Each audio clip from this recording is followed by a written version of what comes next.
പുതിയ അധ്യയന വർഷത്തെ ക്ലാസുകൾ 90+ മൈ ട്യൂഷൻ ആപ്പിൽ ആരംഭിച്ചിരിക്കുന്നു. സാധന സാമഗ്രികൾ വിതരണം ചെയ്യാൻ വന്ന ധർമ്മരാജന്റെ കോൾ ലിസ്റ്റിലുള്ള നേതാക്കളെ പോലീസ് തിരയുന്നത് എന്തിനാണ്? കൊടകര കള്ളപ്പണ കവർച്ചാ കേസ് ഉപയോഗിച്ച് രാഷ്ട്രീയം കളിക്കുകയാണോ സർക്കാർ? എൻകൗണ്ടർ ആരംഭിക്കുന്നു. സ്വാഗതം.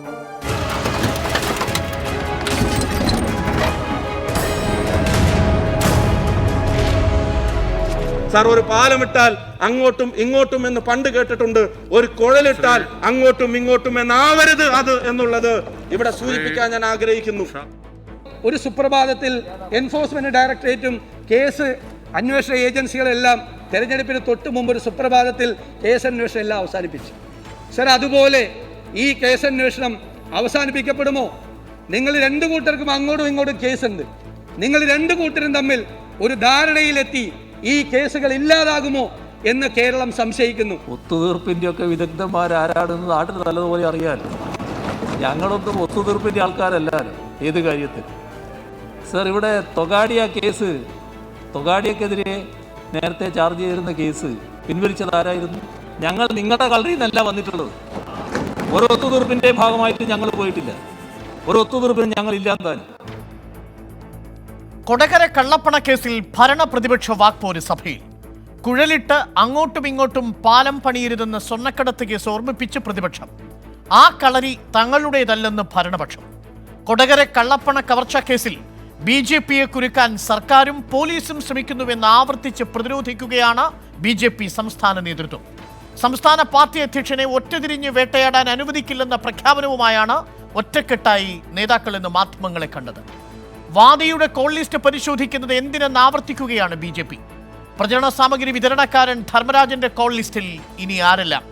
CK ജാനുവിന് നൽകിയെന്ന ആരോപണം ഉയർന്ന 10 ലക്ഷത്തിനു ശേഷം ഇന്ന് വടക്ക് മഞ്ചേശ്വരത്ത് സ്ഥാനാർത്ഥിത്വ പിന്മാറ്റത്തിന് K സുന്ദരിയേക്ക് 2.5 ലക്ഷം നൽകിയെന്ന വാർത്തയിൽ K സുരേന്ദ്രൻ വീണ്ടും പ്രതിരോധത്തിലാവുകയും ചെയ്യുന്നു. കൊടകര കള്ളപ്പണം, സ്ഥാനാർത്ഥിത്വത്തിനുള്ള 10 ലക്ഷം ബത്തേരിയിൽ, സ്ഥാനാർത്ഥിയാകാതിരിക്കാൻ 15 ലക്ഷം ഓഫർ അങ്ങ് മഞ്ചേശ്വരത്ത്.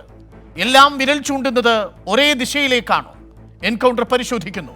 കൊടകര കേസ് ക്ലൈമാക്സിലേക്ക്.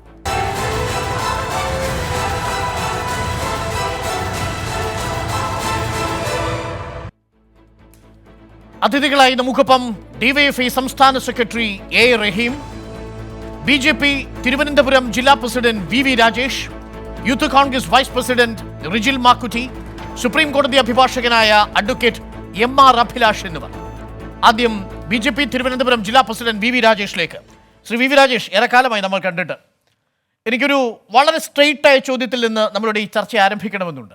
ആ ചോദ്യം ഇതാണ്: BJP നേതാക്കളെ സംബന്ധിച്ച് അലട്ടുന്ന പ്രശ്നം കൊടകരയിലെ കവർച്ചാ കേസാണോ, കൊടകരയിൽ കവർച്ച ചെയ്യപ്പെട്ട കള്ളപ്പണമാണോ?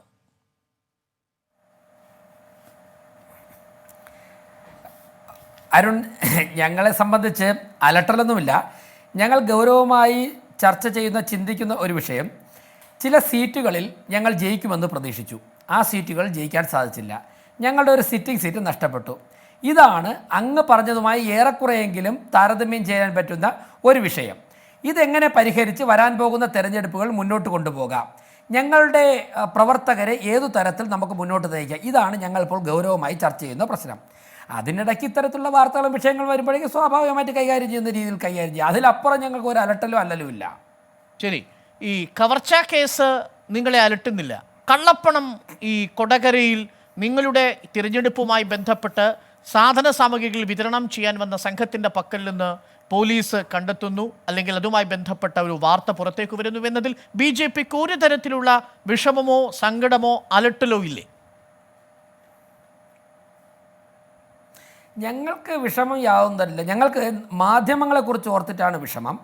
നിഷ്പക്ഷത പാലിക്കേണ്ട മാധ്യമങ്ങൾ ഇങ്ങനെയൊക്കെ തന്നെ LDFൻ്റെ ട്രാപ്പിൽ വീണു പോകുന്നല്ലോ. ഇനിയിപ്പോൾ കവർച്ച അങ്ങ് പറഞ്ഞല്ലോ, ഞങ്ങൾക്ക് എന്തിനു ആശങ്കപ്പെടുന്ന അലട്ടുന്ന, അത് കേരളത്തിലെ ആഭ്യന്തര വകുപ്പിൻ്റെ ജോലിയാണ്. ആഭ്യന്തര വകുപ്പ് അന്വേഷിക്കണം, അവർ യഥാർത്ഥ പ്രതികളെ പിടിച്ച് കോടതി മുമ്പാകെ എത്തിക്കണം. കോടതി മുമ്പാകെ എത്തിക്കഴിഞ്ഞാൽ ആ അലട്ടുന്നത് ജഡ്ജിൻ്റെ മുൻപിലാണ്. ഞങ്ങൾക്ക് അതുമായിട്ട് ബന്ധമില്ല. ഞങ്ങൾക്ക് പ്രചരണ സാമഗ്രികൾ കൊണ്ടുവരുന്ന ആൾ ഞങ്ങളുടെ പ്രചരണ സാമഗ്രികൾ ഏറ്റ സമയത്ത് കൊണ്ടുവന്നിട്ടുണ്ടോ, അതിലെന്തെങ്കിലും ക്രമക്കേട് നടന്നിട്ടുണ്ടോ എന്നുള്ള കാര്യത്തെ ഞങ്ങൾ പരിശോധിക്കും. അദ്ദേഹം കള്ളപ്പണം കൈകാര്യം ചെയ്തിട്ടുണ്ടെങ്കിൽ അദ്ദേഹത്തെ പോലീസ് അറസ്റ്റ് ചെയ്യട്ടെ, അല്ലെങ്കിൽ enforcement arrest V. V. Rajesh, ചെയ്യട്ടെ. അത് ഞങ്ങളുടെ ഒരു വിഷയമേ അല്ലല്ലോ. വ്യക്തമാണ്. ഞങ്ങളുടെ ഒരു പ്രവർത്തകരും ഇതിലൊന്നും തന്നെ ഏപ്രിൽ മാസം 2-ാം തീയതി പ്രചരണ സാമഗ്രികൾ കൊണ്ടുവരാൻ ധർമ്മരാജനെ നിയുക്തമാക്കിയതിന്റെ എന്തെങ്കിലും ഒരു രേഖ BJPയുടെ തെരഞ്ഞെടുപ്പ് കമ്മിറ്റി ഏതെങ്കിലും മാധ്യമങ്ങളുടെ മുന്നിൽ ഹാജരാക്കിയിട്ടുണ്ടോ? അങ്ങനെ ഹാജരാക്കാൻ കഴിയുമോ? അതല്ല അങ്ങനെ രേഖാമൂലമൊന്നുമല്ല ഇത്തരം പ്രചരണ സാമഗ്രികൾ വിതരണം ചെയ്യുന്നത് എന്നതാണോ നാം മനസ്സിലാക്കേണ്ടത്? അത് ഓരോ സ്ഥലത്തും വാഹനം വിളിക്കുമ്പോഴും അതിന് റേറ്റ് കൊടുത്തതിൻ്റെ അതാത് ജില്ലാ കമ്മിറ്റികൾ അതിൻ്റെ റെസിപ്റ്റൊക്കെ സൂക്ഷിച്ചിട്ടുണ്ടാകാം. സ്വാഭാവികമായിട്ട് അതൊക്കെ അവിടെ ഉണ്ട്. ഇലക്ഷൻ കമ്മീഷന് അങ്ങനെ സമർപ്പിക്കേണ്ട രേഖകൾ അത് ഉണ്ടാവണമെങ്കിൽ ഉണ്ടായി കാണാം. അരുൺ, ഒരു കാര്യം ഞാൻ നേരത്തെ പറഞ്ഞതിൻ്റെ തുടർച്ചയായിട്ട് ഒരു വാക്കുകൂടെ പറഞ്ഞോട്ടെ. ഞങ്ങളെ അലട്ടാൻ യാതൊന്നുമില്ലെന്ന് ഞാൻ പറഞ്ഞതിന് ഇന്നത്തെ നിയമസഭാ ചർച്ചകൾ തന്നെ ഉദാഹരണമാണ്. കാരണം ഇന്ന് ഏകദേശം 55-60 ദിവസം കൊണ്ട് നടക്കുന്ന അന്വേഷണങ്ങളിലും വാർത്തകളിലും ശേഷം ഇന്ന് നിയമസഭ ചേർന്ന് സജീവമായി ഈ വിഷയം ചർച്ച ചെയ്തപ്പോൾ ഒരിടത്ത് പോലും ബഹുമാനപ്പെട്ട കേരള മുഖ്യമന്ത്രി BJPയുടെ ആർക്കെങ്കിലും പങ്കുള്ളതായിട്ട് എന്തെങ്കിലും ഒരു രേഖയുണ്ടെന്ന് മുഖ്യമന്ത്രി പോലും നിയമസഭയിൽ പറഞ്ഞിട്ടില്ല. അപ്പോൾ ഞങ്ങളുടെ കൈകൾ പരിശുദ്ധമെന്ന് ഇന്നത്തെ നിയമസഭാ രേഖകൾ ഉൾപ്പെടെ സമ്മതിച്ചിരിക്കുകയല്ലേ അരുണേ? റൈറ്റ്. ഈ കവർച്ചാ കേസുമായി ബന്ധപ്പെട്ട് BJPക്ക് യാതൊരു പങ്കുമില്ല ഈ നിലവിൽ രജിസ്റ്റർ ചെയ്തിരിക്കുന്ന FIR ഇട്ടിരിക്കുന്ന കേസിൽ എന്നുള്ളത് നിലവിൽ നമ്മൾ മനസ്സിലാക്കുന്ന അന്വേഷണത്തിൻ്റെ ഈ ഘട്ടത്തിൽ നമുക്ക് കൃത്യമായി പറയാനും സാധിക്കും. അത് വി രാജേഷ് പറഞ്ഞത് ശരിയാണ്. മുഖ്യമന്ത്രി ഇന്ന് നിയമസഭയിൽ അത് പറഞ്ഞിട്ടുമില്ല. എൻ്റെ ചോദ്യം ഞാൻ ആവർത്തിക്കുന്നത് എന്തിനാണെന്നറിയാമോ? ഈ ധർമ്മരാജനെ പ്രചരണ സാമഗ്രികൾ കൊണ്ടുവരാൻ വേണ്ടി ഏൽപ്പിച്ചത് ആരാണ് എന്ന് താങ്കളൊരു അന്വേഷണം നടത്തി കാണുമല്ലോ. ആ അന്വേഷണത്തിൽ ബോധ്യമായിട്ടുണ്ടോ? അത് തൃശ്ശൂർ ജില്ലാ നേതൃത്വമാണോ ഏൽപ്പിച്ചിരുന്നത് ധർമ്മരാജനെ? അല്ല, പല സ്ഥലത്തും ഏൽപ്പിച്ചിട്ടുണ്ട്, പല ജില്ലകളും ഏൽപ്പിച്ചിട്ടുണ്ട്, പല നിയോജക മണ്ഡലങ്ങളും നേരിട്ട് ഏൽപ്പിച്ചിട്ടുണ്ട്, മറ്റാൾക്കാരെ ഏൽപ്പിച്ചിട്ടുണ്ട്. അതൊക്കെ ഓരോരുത്തരും ഞങ്ങൾ പലപ്പോഴും പറഞ്ഞിട്ടുള്ളതാണല്ലോ. അയാൾക്ക് ഞാൻ മനസ്സിലാക്കുന്നത് കേരളത്തിൽ സിവിൽ സപ്ലൈസിൻ്റെ കോൺട്രാക്റ്റ് ഉണ്ട്, അദ്ദേഹത്തിൻ്റെ വാഹനം നിരവധി സ്ഥലങ്ങൾ ഓടുന്നുണ്ട്. സാമാന്യം ഞങ്ങൾക്കൊരു സാധ്യമാകുന്ന റേറ്റിലാണ് എത്തിക്കുന്നത്. അങ്ങനെയൊക്കെ ഉള്ളത് കൊണ്ട് പലരും പലപ്പോഴും ഉപയോഗിക്കാറുണ്ട്. അത് എത്തിച്ചു കഴിഞ്ഞാൽ വാടക കൊടുത്ത് RSS പ്രവർത്തകനാണോ ഈ ധർമ്മരാജൻ? RSSന്റെ ചുമതലയുള്ളതായിട്ടോ ഉണ്ടായിരുന്നതായിട്ടോ എനിക്കൊരു അറിവില്ല. BJPയുടെ പ്രവർത്തനങ്ങളിലോ പരിപാടികളിലോ ഒക്കെ വന്ന് ബന്ധമുള്ള ആളാണ്. അത് ഇന്നലെ തന്നെ സംസ്ഥാന പ്രസിഡന്റ് മുൻ പ്രസിഡന്റുമാരും ഒക്കെ പത്രസമ്മേളനത്തിൽ കുമ്മൻ്റായിട്ട് ഉൾപ്പെടെ പറഞ്ഞ കാര്യമാണല്ലോ. ലക്ഷക്കണക്കിന് മെമ്പർഷിപ്പ് ഉള്ളവരുണ്ട് ഞങ്ങൾ. അതെ, പന്നിയങ്കര പോലീസ് സ്റ്റേഷനിൽ ഇദ്ദേഹത്തിൻ്റെ പേരിൽ ഒരു ക്രൈം രജിസ്റ്റർ ചെയ്തിട്ടുണ്ട്. ഇദ്ദേഹം 70 ദിവസം ജയിലിൽ കിടന്നിട്ടുണ്ട്. വ്യാജമദ്യം സൂക്ഷിച്ചതിനായിരുന്നു. ഇങ്ങനെ ഒരാളെയാണോ പ്രചരണ സാമഗ്രികൾ വിതരണം ചെയ്യുന്നതിന് പാർട്ടി ഏൽപ്പിക്കുന്നത്? എൻ്റെ അരുണേ, ഇപ്പോൾ അമിത്ഷാജിയുടെ പരിപാടി തിരുവനന്തപുരത്ത് നമ്മുടെ ശംഖുമുഖത്ത് നടന്നപ്പോഴേക്കും തിരുവനന്തപുരം ജില്ലാ പ്രസിഡന്റ് എന്നുള്ളതൊക്കെ ഞാനാണ് ആ പരിപാടി കൈകാര്യം ചെയ്തത്. അവിടെ ഞങ്ങളുടെ സ്റ്റേജ് പണിയാനുള്ള മെറ്റീരിയൽ ഇറക്കിയത് INTUC തൊഴിലാളികളാണ്. അവരുടെ പശ്ചാത്തലം നോക്കാൻ പറ്റുമോ? പലയിടത്തും CITO തൊഴിലാളി, അവിടെ BMS ഇല്ല, CITO ഉള്ള അവരിറക്കും. അവരിലോട് ഞങ്ങൾ ഒരു വാഹനം തെരഞ്ഞെടുപ്പുമായി ബന്ധപ്പെട്ട പ്രചരണ സാമഗ്രികൾ വിതരണം ചെയ്യാൻ വേണ്ടി നിങ്ങൾ നിയുക്തനാക്കിയ ഒരാളാണ് ഈ ധർമ്മരാജൻ. ധർമ്മരാജന് നിങ്ങളുടെ പാർട്ടി സംഘടനാ സെക്രട്ടറിയായ സന്തോഷിനെ അടക്കം, നാഗേഷിനെ അടക്കം, സംസ്ഥാന സെക്രട്ടറി K സുരേന്ദ്രൻ്റെ മകനെ അടക്കം വിളിക്കാനുള്ള ബന്ധമുണ്ടെന്നും നമുക്ക് മനസ്സിലായി. കാരണം കോൾ ലിസ്റ്റിൽ ഇവരുടെ എല്ലാം പേരുകളുണ്ട് താനും. അങ്ങനെയുള്ള ധർമ്മരാജൻ വ്യാജമദ്യം സൂക്ഷിച്ചതിന് പന്നിയങ്കര സ്റ്റേഷനിൽ രജിസ്റ്റർ ചെയ്യപ്പെട്ട കേസിൽ 70 ദിവസം കിടന്നിട്ടുണ്ട് എന്നുള്ളതിൻ്റെ FIRന്റെ രജിസ്റ്റർ നമ്മുടെ കയ്യിലുണ്ട്. ആ വിവരങ്ങളെല്ലാം പുറത്തു വരുന്നു. വ്യാജമദ്യം സൂക്ഷിച്ചതിന് ജയിലിൽ കിടന്ന ഒരാളെ പാർട്ടി തെരഞ്ഞെടുപ്പിന്റെ സാധന സാമഗ്രികൾ വിതരണം ചെയ്യാൻ ഏൽപ്പിക്കുന്നത് ഒരുപക്ഷെ അദ്ദേഹം നിങ്ങൾ ഈ റേറ്റ് കോൺട്രാക്ട് വെച്ച് വാഹനം എടുത്തതിൽ പറ്റിപ്പോയൊരു തെറ്റാവാം. പക്ഷേ ഈ കവർച്ച ചെയ്യപ്പെട്ടാൽ തൊട്ടടുത്ത നിമിഷം പാർട്ടിയുടെ സംസ്ഥാന സെക്രട്ടറി വിളിക്കത്തക്ക രീതിയിൽ ആത്മബന്ധം എങ്ങനെ ഉണ്ടാവുന്നു ഈ ധർമ്മരാജന്? അതൊരു ചോദ്യമാണ് രാജേഷ്. ഇനി അരുൺ, ഞാനൊന്ന് കംപ്ലീറ്റ് ചെയ്തോട്ടെ. അതായത്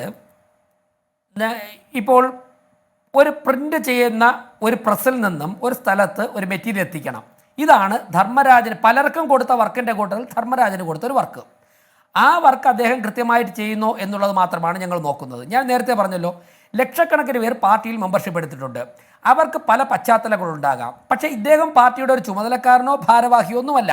ഒരു സ്ഥലത്ത് മെറ്റീരിയൽ കൊണ്ടിറക്കുമ്പോഴേക്കും സ്വാഭാവികമായിട്ട് അവിടുത്തെ പ്രവർത്തകരെ നേതൃത്വത്തെയും ബന്ധപ്പെട്ട് നമ്പർ വാങ്ങും. എന്തെങ്കിലും ആവശ്യമുണ്ടെങ്കിൽ അങ്ങോട്ട് വിളിക്കും. ഞങ്ങൾ ജനങ്ങളുടെ കയ്യിൽ നിന്നും വോട്ട് വാങ്ങുന്നവരാണ്. ഞങ്ങളെ പലതരത്തിലുള്ള ആൾക്കാരും വിളിക്കാറുണ്ട്. ഞാനൊരു അഭിഭാഷകനും കൂടിയാണ്. എന്നെ ക്രിമിനൽ കേസിലെ പ്രതികൾ വിളിക്കാറുണ്ട്, അല്ലെങ്കിൽ സത്യസന്ധരായിട്ടുള്ള ആൾക്കാർ വിളിക്കാറുണ്ട്. സത്യസന്ധരായിട്ടുള്ള ആൾക്കാർ മാത്രമേ എന്നെ വിളിക്കാവുള്ളൂ എന്ന് പറഞ്ഞുകൊണ്ട് എനിക്ക് രാഷ്ട്രീയം നടത്താൻ പറ്റുമായിരുന്നേ? ഞാൻ രാഷ്ട്രീയ പ്രവർത്തനം നിങ്ങൾ സത്യസന്ധരും സ്വഭാവികളും ക്രിമിനൽ കേസ് ഇല്ലാത്തവരും മാന്യന്മാരും മാത്രമേ വി രാജേഷുമായി ബന്ധപ്പെടാൻ പാടുള്ളൂ. അതാണ് എൻ്റെ ആദർശബോധം എന്ന് പറഞ്ഞുകൊണ്ട് എനിക്ക് രാഷ്ട്രീയം നടത്താൻ പറ്റുമോ? ഞാൻ രാഷ്ട്രീയം നടത്തുമ്പോൾ തെരഞ്ഞെടുപ്പ് സാമഗ്രികൾ വിതരണം ചെയ്തത് അങ്ങ് പറഞ്ഞതുപോലെ സ്വാഭാവികമായ ഒരു കോൺട്രാക്ട് കൊടുക്കുമ്പോൾ ഇത്തരം കാര്യങ്ങൾ ഒരു തെരഞ്ഞെടുപ്പ് സമയത്ത് നടത്തുമ്പോഴൊക്കെ മനസ്സിലാവും. പക്ഷേ അയാൾക്ക് റൂം എടുത്ത് കൊടുത്തത് ഈ തിരുവനന്തപുരം ജില്ലാ കമ്മിറ്റി ഓഫീസിൽ നിന്നാന്നേ. അയാൾക്ക് റൂം എടുത്ത് കൊടുത്തു എന്ന് മാത്രമല്ല, ഈ പരാതി വന്നതിന് ശേഷം ഇദ്ദേഹത്തിന്റെ ഫോൺ കോളിൽ നിന്ന് ഇദ്ദേഹത്തിന്റെ ഫോൺ കോൾ പോയിരിക്കുന്നത് മുതിർന്ന BJP നേതാക്കൾക്കാണ്. അങ്ങനെ ഒരു ബന്ധം ഒരു സാധാരണ ഒരു ടാക്സിക്കാരനുണ്ടാകുമോ? അരുൺ ഇനി അതിന് ഞാൻ ക്ലാരിഫിക്കേഷൻ തരാം. ഇപ്പോൾ തൃശ്ശൂർ റൂം എടുത്തു കൊടുത്തു. തൃശ്ശൂർ ആ ഹോട്ടൽ നാഷണൽ ഹോട്ടലാണ്, BJP ഓഫീസിനോട് തൊട്ടടുത്തുള്ള ഹോട്ടൽ. ഞങ്ങളൊക്കെ നിരവധി തവണ താമസിച്ചിട്ടുണ്ട്. അവിടുത്തെ പാർട്ടിയുടെ ആവശ്യമായി വരുമ്പോഴേക്കും അതൊരിപ്പോൾ ഒരു ഡ്രൈവർ ആയിക്കോട്ടെ, ഒരു ഡ്രൈവർ കോയമ്പത്തൂരിൽ നിന്ന് വാഹനം ഓടിച്ചു വരുന്നു, ഞങ്ങൾ പാർട്ടിയുടെ മെറ്റീരിയലുമായിട്ട് വരികയാണ്, ഞങ്ങൾക്കൊന്ന് താമസിക്കണമെന്ന് പറഞ്ഞാൽ അവിടുത്തെ ജില്ലാ കമ്മിറ്റി ഓഫീസിൽ വിളിച്ചു പറയും. അവിടുത്തെ ജില്ലാ കമ്മിറ്റി അവർക്ക് ഏറ്റവും കൺവീനിയൻ്റായി കൈകാര്യം ചെയ്യാൻ പറ്റുന്ന ഹോട്ടലിലേക്ക് വിളിച്ചു പറയും. അവരവിടെ താമസിക്കും, പോകും. അത് പാർട്ടി ആയിരിക്കും ഒരുപക്ഷെ പേ ചെയ്യുന്നത്, അല്ലെങ്കിൽ ആ പേയ്മെൻറ്റ് അവർ നടത്തും. ഇതൊക്കെ രാഷ്ട്രീയ പ്രവർത്തനം സ്വാഭാവികം. നിങ്ങൾ ഇങ്ങനെ ചർച്ച ചെയ്യുന്നതിനും ചിന്തിക്കുന്നതിനും പകരം ഇതിലെ അന്വേഷണത്തിൽ പിടിക്കപ്പെട്ട പ്രതികളുടെ രാഷ്ട്രീയ പശ്ചാത്തലം, ഞാൻ ആരിനോട് തിരിച്ചൊരു ചോദ്യം ചോദിക്കട്ടെ. 21 or 22 പ്രതികളെ പിടിച്ചിട്ടുണ്ട്, അറസ്റ്റ് ചെയ്തിട്ടുണ്ട്, റിമാൻഡിലാണ്. അതിൽ ഏതെങ്കിലും ഒരു പ്രതിക്ക് BJPയുമായിട്ടോ BJPയുടെ ഏതെങ്കിലും ഒരു പ്രവർത്തകരുമായിട്ടോ എന്തെങ്കിലും ഒരു ബന്ധമുണ്ടോ? ഞങ്ങളുടെ പാർട്ടി ചുമതലയുണ്ടോ? അതിൽ 3 പേർ CPM പ്രവർത്തകരാണ്. റിജിൽ എന്ന തൃശ്ശൂർ ജില്ലയിലെ CPMൻ്റെ ഒരു കൊലപാതക കേസിലൊക്കെ CPMന് വേണ്ടി ഉൾപ്പെട്ടിട്ടുള്ള ഒരു പ്രതി. 2 കൊലക്കേസ്, അത് കൊല്ലപ്പെട്ടിരുന്ന BJPക്കാരാണ്, സത്യേഷ് ഉൾപ്പെടെ 2 പേർ. ഈ പ്രതി ഈ കഴിഞ്ഞ ദിവസം പോലീസ് ചോദ്യം ചെയ്തു. മറ്റു 2 പേർ ജയിലിൽ കിടക്കുന്നവർ CPM പ്രവർത്തകരാണ്, ഒരാൾ NDF പ്രവർത്തകരാണ്. മുസ്ലിം ലീഗുമായിട്ട് ബന്ധമുള്ള 2 പേരുണ്ട്, പക്ഷേ ഞങ്ങളുമായിട്ട് ബന്ധമുള്ള ആരുമില്ല. അക്കാര്യമല്ല ആരും ചർച്ച ചെയ്യുന്നത്.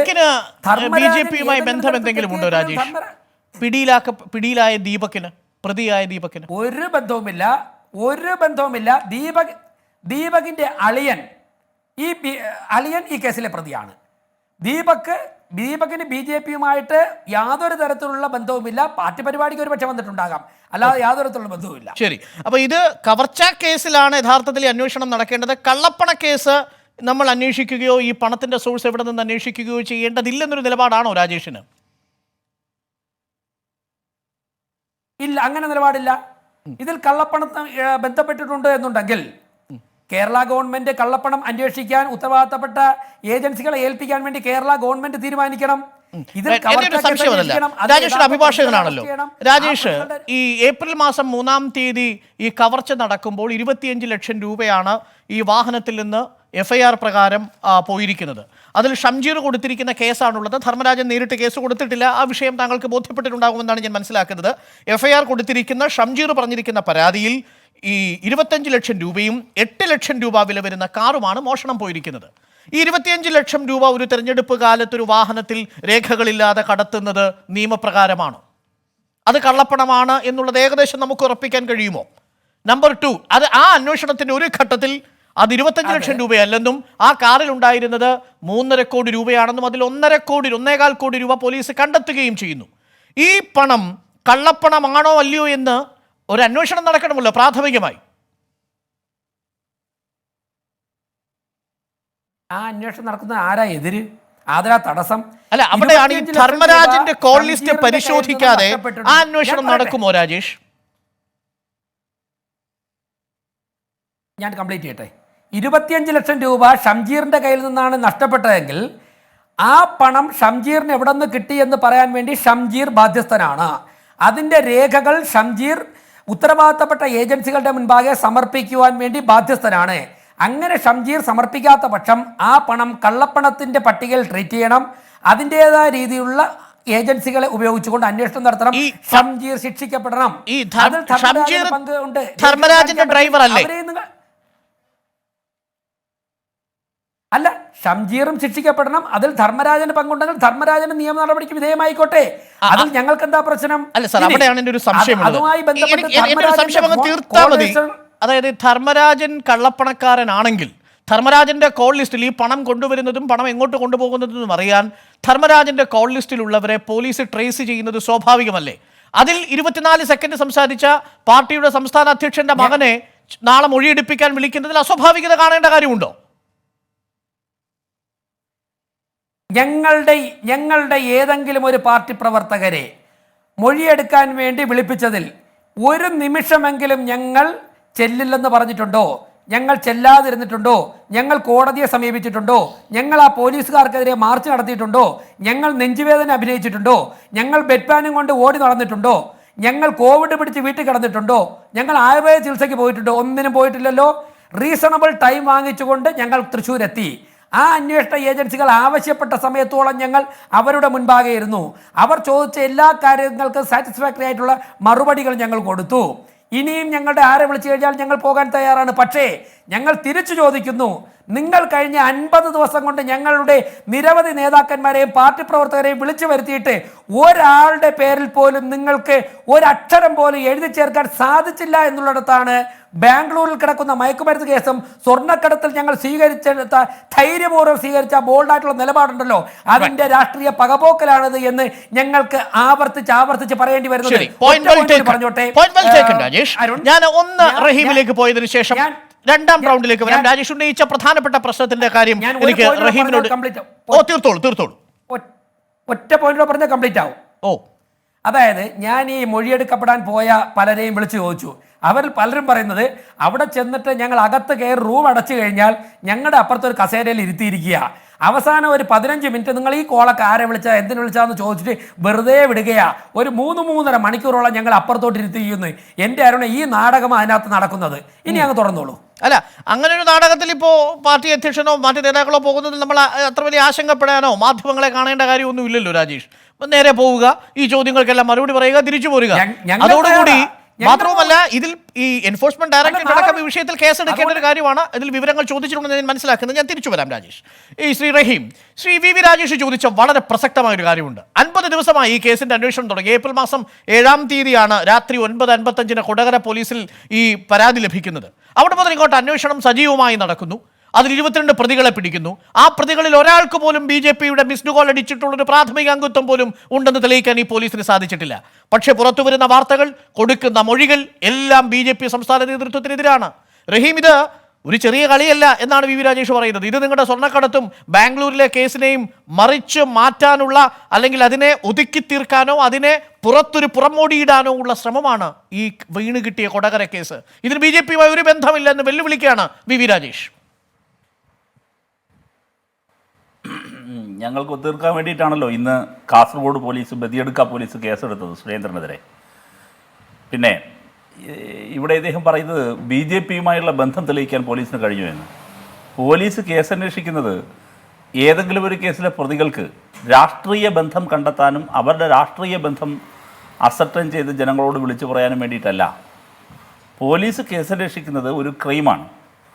അത് ധർമ്മരാജൻ ഷംജീർ ഓടിച്ച വന്ന വാഹനത്തിൽ കൊണ്ടുവന്ന കാശ്, പ്രത്യേക അറയിലുണ്ടാക്കി കൊണ്ടുവന്ന കള്ളപ്പണം, BJPക്ക് വേണ്ടി കൊണ്ടുവന്ന കോടികളുടെ കള്ളപ്പണം, ആ കള്ളപ്പണം കവർന്നതും ക്രൈമാണ്, ഈ കള്ളപ്പണം കൊണ്ടുവന്നതും ക്രൈമാണ്.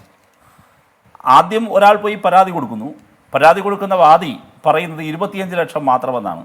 അത് വെച്ച് പോലീസ് അന്വേഷണം ആരംഭിക്കുന്നു. അപ്പോൾ ഈ വാദിയായി വന്ന് അവതരിക്കുന്നയാൾ പറയുന്നത് കളവാണ് എന്ന് പോലീസിന് പ്രാഥമിക അന്വേഷണത്തിൽ മനസ്സിലാകുന്നു. പോലീസ് അത് സംബന്ധിച്ച് അന്വേഷിച്ച് കള്ളപ്പണത്തിലേക്ക് അന്വേഷണം നീളുന്നു. ഇപ്പോൾ രാജേഷ് വലിയ അഭിമാനത്തോടെ പറയുന്നുണ്ട്, ഞങ്ങൾ പോകാറുണ്ട്, ഞങ്ങൾ വിളിക്കുമ്പോൾ പോകാറുണ്ട്, ഞങ്ങൾ റീസണബിൾ സമയം വാങ്ങിച്ച് ഹാജരാകാറുണ്ട് എന്നെല്ലാം പറയുന്നുണ്ട്. പിന്നെന്തിനാണ് നിങ്ങൾ ഒരു ഘട്ടത്തിൽ വിളിച്ചു പറഞ്ഞത് ഇവിടെ ഒരു ദേശീയ പാർട്ടിയുടെ പണം കവർ ചെയ്യപ്പെട്ടു? സുരേന്ദ്രനോട് ചോദിച്ചു. ഞാനും അറിഞ്ഞു, അത് ഏത് ദേശീയ പാർട്ടിയാണെന്ന് എനിക്കറിയില്ല എന്ന് ഉരുണ്ട് കളിച്ചതിനാ. അതിനുശേഷം ആവർത്തിച്ച് BJP നേതാക്കൾ ഇന്നലെ പോലും, ഇന്നത്തെ വാർത്താ സമ്മേളനത്തിലും ഇപ്പോൾ പോലും ആവർത്തിക്കുന്നത് എന്താണ്? നിങ്ങൾ കവർച്ചാ കേസ് അന്വേഷിക്കൂ, അവിടെയല്ലേ പരാതി, വാദിയെ എന്തിനാണ് പ്രതിയാക്കുന്നത്? ഇത് രാധാകൃഷ്ണ വാർത്താ സമ്മേളനത്തിലുടനീളം പറഞ്ഞതാണ്. വാദിയെ പ്രതിയാക്കുന്നു. ഈ വാദി ആരാണ്? വാദി ഷംജീറാണ്. സാങ്കേതികമായി പോലും ധർമ്മരാജൻ ഇല്ല. അത് തന്നെ ഒരു ഗൂഢാലോചനയാണ്. ഞാനതിലേക്ക് വരാം. പക്ഷെ അതിന് മുമ്പ് രസകരമായൊരു കാര്യം ഇവിടെ രാജേഷ് പറഞ്ഞു, എന്താണ് ഈ ധർമ്മരാജൻ എന്നങ്ങ് തിരിച്ചും മറിച്ച് ചോദിച്ചപ്പോൾ അദ്ദേഹം പറഞ്ഞു മെറ്റീരിയൽ സപ്ലയറാണ്. മെറ്റീരിയൽ സപ്ലയർ വളരെ നിഷ്കളങ്കമായി സത്യസന്ധമായാണ് രാജേഷ് പറയുന്നത്. പക്ഷേ മെറ്റീരിയലിൻ്റെ പേര് കുഴൽപ്പണമെന്നാണ്. അതാണ് പ്രശ്നം. അദ്ദേഹം ഈ പന്തിയങ്കര പോലീസിലെ പരാതി മാത്രമല്ല, ഇവിടെയാണ് എന്തുകൊണ്ടാണ് ഷംജീർ പരാതിക്കാരനായി അവതരിക്കുന്നത്. നോക്കൂ അരുണെ, എൻ്റെയോ അരുണിനെയോ റോബറി ഡെക്കോയിറ്റിക്ക് വിധേയനാക്കപ്പെടുന്നു എന്നിരിക്കട്ടെ. ഒരു സംഘം എന്നെയോ നിങ്ങളെയോ കൊള്ളയടിക്കുന്നു. നമ്മൾ തൊട്ടടുത്ത നിമിഷം വിളിക്കുന്നത് പോലീസ് സ്റ്റേഷനിലേക്കായിരിക്കില്ലേ? പോട്ടെ, അടുത്ത് പോകുന്നത് പോലീസ് സ്റ്റേഷനിലേക്കായിരിക്കില്ലേ? ഇല്ല, ഇദ്ദേഹം ആദ്യം വിളിച്ചത് BJP സംസ്ഥാന അധ്യക്ഷനെ, അദ്ദേഹത്തിൻ്റെ മകനെ, RSSൻ്റെ സംസ്ഥാന ചുമതലയുള്ള സംഘടനാ സെക്രട്ടറിയെ. മണിക്കൂറുകളോളം വിളിക്കുന്നത് ഇടപഴകുന്നതൊക്കെ BJPക്കാരുമായി. ഒരു പോലീസ് കോണ്ടാക്റ്റുമില്ല. എന്നിട്ടോ പോലീസ് സ്റ്റേഷനിലേക്കല്ല ഇദ്ദേഹം പോകുന്നത്, ഇദ്ദേഹം തിരിച്ച് കോഴിക്കോട്ടേക്ക് പോവുകയാണ്. അത് അസ്വാഭാവികതയല്ലേ? കോഴിക്കോട്ടേക്ക് പോയിട്ട് 1, 2, 3 ദിവസം കഴിഞ്ഞിട്ട് തിരികെ വന്ന് ഇവിടെ ഇദ്ദേഹം ഷംജീറിനെ കൊണ്ടൊരു പരാതി കൊടുപ്പിക്കുകയാണ്. പരാതി കൊടുക്കുമ്പോഴോ ഈ പറയുന്ന കാര്യം മാത്രമേ ഉള്ളൂ. ഇതിലെന്തിനാണ് ഈ മെറ്റീരിയൽ സപ്ലയറായി ഇദ്ദേഹത്തിൻ്റെ മെറ്റീരിയൽ എന്ന് പറഞ്ഞാൽ ഇൻവെർട്ടർ കോമിക്കരണം സത്യസന്ധമാണ്, അദ്ദേഹം പറയുന്നത് മെറ്റീരിയൽ കുഴൽപ്പണമാണെന്ന് മാത്രമേ ഉള്ളൂ. കേരളത്തിൽ ഏറ്റവും സമർത്ഥമായി മെറ്റീരിയൽ സപ്ലൈ ചെയ്യുന്ന മെറ്റീരിയൽ ഇൻവെർട്ടർ കോമ കുഴൽപ്പണം സപ്ലൈ ചെയ്യുന്ന ഏജന്റുമാരിൽ ഒരാളാണ് ധർമ്മരാജൻ എന്ന BJP നേതാവ്. എന്നെ അത്ഭുതപ്പെടുത്തിയത് ഈ കോഴിക്കോട് ജില്ലയിലെ സാമാന്യം പൊതു രംഗത്തിടപെടുന്ന ഏതൊരാളോട് ചോദിച്ചാലും പറയും ഇയാൾ സപ്ലൈ ചെയ്യുന്ന മെറ്റീരിയലിൻ്റെ പേര് കുഴൽപ്പണമാണെന്ന്. മാത്രവുമല്ല, ഈ വ്യാജമദ്യ കേസിലൊക്കെ അകത്ത് കിടന്ന കുഴൽപ്പണം കടത്ത് ജോലിയാക്കി മാറ്റിയ ഒരാൾ BJPക്കാരനാണെന്ന് മുൻ ഗവർണർ കൂടിയായിരുന്ന ശ്രീ കുമ്മനത്തെ കൊണ്ട് ഇന്നലെ പറയിപ്പിക്കുകയാണ്. ഇപ്പോഴും പറയാണത് BJPക്കാരനാണെന്ന്. ആലോചിക്കണം. ധർമ്മരാജനെ തള്ളി പറയാൻ നിങ്ങളുടെ നാവുയരില്ല. ധർമ്മരാജൻ നിങ്ങളുടെ സംസ്ഥാന പ്രസിഡന്റിന്റെ ഏജന്റാണ്, നിങ്ങളുടെ കേന്ദ്രമന്ത്രിയുടെ വിശ്വസ്തനാണ്. ഏതൊരു BJPക്കാരനോ? സുനിൽ നായിക്കും ഈ ധർമ്മരാജനും കേന്ദ്രമന്ത്രിയും എങ്ങനെയാണ് സാറേ ചേർന്നിരിക്കുന്നത്? ഇനി പുറത്തു വരാനിരിക്കുന്ന കഥകൾ ചെറുതല്ല. ഇപ്പോൾ കൊടകര കേസ് ക്ലൈമാക്സിലേക്ക് വന്നാണ് 24 ചോദിക്കുന്നത്. കഥ തുടങ്ങിയിട്ടേ ഉള്ളൂ. ധർമ്മരാജൻ ആരാണെന്നും ധർമ്മരാജനെ ഈ നിമിഷം ഓർ തള്ളി പറയുന്നില്ലല്ലോ. ധർമ്മരാജന് വേണ്ട നിയമോപദേശം കൊടുത്തത് ഇപ്പോഴും ധർമ്മരാജനെ ചേർത്ത് പിടിച്ചിരിക്കുകയാണ്. അകറ്റി നിർത്താനാകില്ല. അത്രയേറെ ദുരൂഹതകളുണ്ട് ഇവർ തമ്മിൽ. കോടികളുടെ ഇടപാട്. അദ്ദേഹത്തിൻ്റെ ബിനാമി ഇടപാടുകളൊക്കെ എങ്ങനെയാണ്? ഇതെല്ലാം ഗൗരവമായ അന്വേഷണത്തിന് വിധേയമാകണം. മഞ്ഞുമലയുടെ ഒരു അംശം മാത്രമാണ് പുറത്തു വന്നത്. കേരള പോലീസ് അന്വേഷിക്കേണ്ടിടത്ത് തന്നെയാണ് അന്വേഷിക്കുന്നത്. അത് വളരെ ആത്മവിശ്വാസത്തോടെ അന്വേഷിക്കുന്നുണ്ട്. ഒരു കാര്യം പറയാം, ഒരു രാഷ്ട്രീയ വൈരനിര്യാതന ബുദ്ധിയോടെയും ഞങ്ങൾ അധികാര ദുർവിനിയോഗം നടത്തില്ല. ശരി, പക്ഷേ ഇതിൽ കവർച്ച കേസിൽ പ്രതി ചേർക്കപ്പെട്ട 20-22 പ്രതികളിൽ പുറകോട്ട് പോകില്ല. 2-3 പേരുടെ പേരിലെങ്കിലും CPI ബന്ധം ചാർത്തപ്പെട്ടിട്ടുണ്ട്. അവരിൽ പലരും ഇടതുമുന്നണിക്ക് വേണ്ടി പ്രവർത്തിച്ചവരാണെന്നും ഈ LDF ഉറപ്പാണെന്നുള്ള മുദ്രാവാക്യം ടാഗിലിൻ എഴുതി പ്രവർത്തിച്ചവരാണെന്നും ഇന്ന് BJP നേതാക്കൾ പറയുന്നുണ്ട്. അതിലൊരാളുടെ പേരാണ് റിജിൽ എന്ന് പറഞ്ഞൊരാൾ.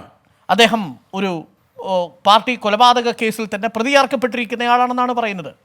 എങ്ങനെയാണ് BJPയുടെ കുഴൽപ്പണ കേസിൽ ഒരു CPI നേതാവ് അറസ്റ്റിലാവുന്നത്, ഒരു CPM അനുഭാവി അറസ്റ്റിലാവുന്നത് എന്ന മറു ചോദ്യമാണ് BJP ചോദിക്കുന്നത്.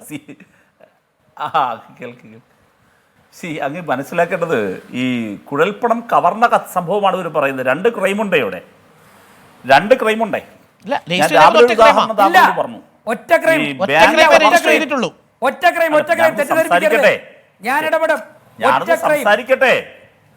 സംസാരിക്കണ്ടല്ലോ. Kodakara FIR number 146/2020. ശരി മനസ്സിലായി രാജേഷ്. പറഞ്ഞോളൂ. ഞാൻ എൻ്റെ വാക്ക് പറഞ്ഞോട്ടെ. ഞാനിത് പഠിക്കാതെ ഒന്നും വന്നിരിക്കുന്ന ആളല്ലല്ലോ രാജേഷ് ഒന്നും മിണ്ടാതിരിക്കും. ഒന്ന് അടങ്ങ് സാറേ, ഒന്ന് അടങ്ങ്, കേൾക്ക്. എന്താ വിഷയം? ഞാൻ 2 ക്രൈം എന്ന് പറഞ്ഞത് 2 ക്രൈമാണ്. 2 ക്രൈം രജിസ്റ്റർ ചെയ്തിട്ടുണ്ടോ എന്ന സാങ്കേതിക അർത്ഥത്തിലല്ല ഞാൻ പറയുന്നത്. രജിസ്റ്റേർഡ് ക്രൈം 1 ആണ്. അതാണ് ഈ വായിച്ചത്. ഞാൻ പറഞ്ഞതല്ല. 2 ക്രൈം, 2 കുറ്റകൃത്യങ്ങൾ നടന്നിരിക്കുന്നു. ഒന്നാമത്തെ കുറ്റകൃത്യം ആദ്യം രജിസ്റ്റർ ചെയ്ത കേസാണ്, നിങ്ങൾ ഈ പറയുന്ന പരാമർശിച്ച FIR. ശരി, അതെങ്ങനെയാണ്? ഇപ്പോൾ ഒരാളൊരു ബാഗ് കവർ ചെയ്തുകൊണ്ട് വരുന്ന കവർച്ച മുതൽ വഴിയിൽ വെച്ചൊരു സംഘം കൊള്ളയടിക്കുന്നു. കൊള്ളയടിക്കപ്പെട്ട ഇയാൾ പോലീസ് സ്റ്റേഷനിൽ പോയി ഒരു FIR ഇടുന്നു, പരാതി കൊടുക്കുന്നു. എൻ്റെ കയ്യിലിരുന്ന ഇത്ര കോടി രൂപ ഇതാ കുറേ പേർ സംഘം ചേർന്ന് ഡെക്കോയിറ്റി നടത്തിയിരിക്കുന്നു എന്ന് വന്നാൽ അത് FIR ആവും. അയാൾ വാദിയാണ്. ആ വാദി ബാങ്ക് കൊള്ളയടിച്ചുകൊണ്ടാണ് വന്നതെന്ന് പിന്നീടാണ് പോലീസ് അന്വേഷണത്തിൽ അറിഞ്ഞാൽ ഇപ്പോഴത്തെ BJP നേതാക്കളുടെ തീസിസ് പ്രകാരം ഇയാൾ വാദിയാണ്. ആ വാദിയെ ഒരിക്കലും പ്രതിയാക്കാൻ പാടില്ലെന്നാണ്. ഇത് കുഴൽപ്പണമാണ് കൊണ്ടുവന്നത്. ഈ നാടിൻ്റെ കൺസേൺ എന്താണ്? ഈ കുഴൽപ്പണം കവർച്ച ചെയ്ത സംഘത്തിൽ ഈ പറയുന്ന കുറേ പേരെ കൊണ്ടതാണ് നിങ്ങൾ പറയുന്നത്. ആരോണ്ടായിക്കോട്ടെ, അവരെല്ലാം പിടിച്ചത് BJP അല്ലല്ലോ, ഈ പോലീസ് തന്നെയാണല്ലോ. പിടിച്ചോട്ടെ. ഈ നാടിന്റെ കൺസേൺ എന്താ? ഇന്നും കൂടിയല്ലോ, 100 രൂപയായല്ലോ പെട്രോളിന്. ഈ നാടിന് നിങ്ങൾ കൊള്ളയടിക്കല്ലേ?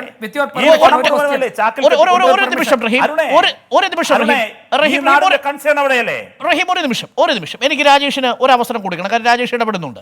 രാജേഷേ ഒന്ന് പറഞ്ഞോളൂ. ഞാൻ റുജിൽ മാക്കുറ്റി, നിങ്ങൾ ബാക്കി 2 അതിഥികളിലേക്ക് വരാം. അതിനു മുമ്പ് വളരെ പ്രധാനപ്പെട്ട ഒരു വിഷയം ഈ ഘട്ടത്തിൽ റഹീം ഉന്നയിച്ചതുകൊണ്ടും രാജേഷ് അതിനൊരു തടസ്സം പറയുന്നത് കൊണ്ടുമാണ്. രാജേഷ് പറഞ്ഞോളൂ.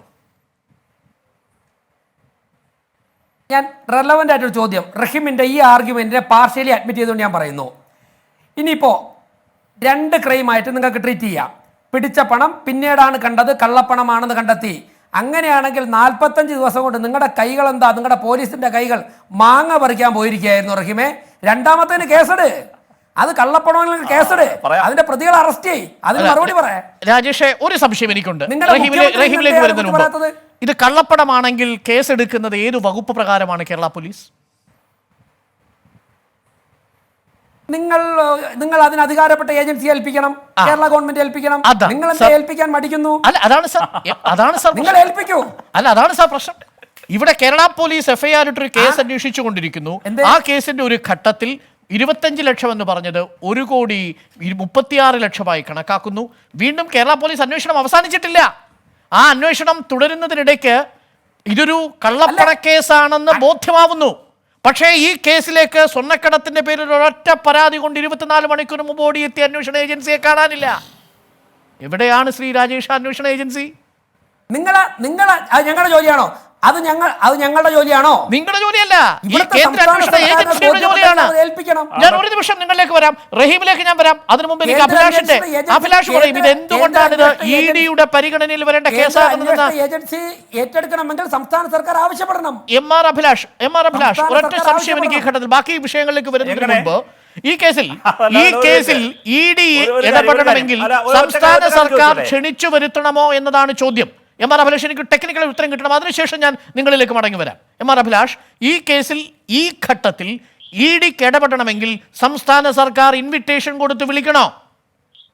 വിളിക്കേണ്ടതായിട്ടില്ലല്ലോ ശ്രീ അരുൺ. നാം കഴിഞ്ഞ ചർച്ചയിലും ഡിസ്കസ് ചെയ്തതുപോലെ റിയ ചക്രവർത്തിയുടെ വിഷയം, സുശാന്ത് സിംഗിന്റെ മരണവുമായി ബന്ധപ്പെട്ട വിഷയം നാം ചർച്ച ചെയ്തതാണല്ലോ.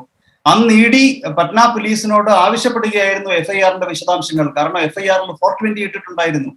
അത് PMLA പ്രകാരം അതൊരു ഷെഡ്യൂൾഡ് ഒഫൻസ് ആണ് എന്നതുകൊണ്ട് തന്നെ ED ആവശ്യപ്പെടുകയായിരുന്നു. ഇവിടെ ബഹുമാനപ്പെട്ട ഹൈക്കോടതിയിൽ കേസ് പെൻഡിംഗ് ആണ് എന്നതുകൊണ്ട് തന്നെ ED ഈ FIR സംബന്ധിച്ചിട്ടുള്ള വിവരങ്ങൾ ശേഖരിച്ചിട്ടുണ്ട്.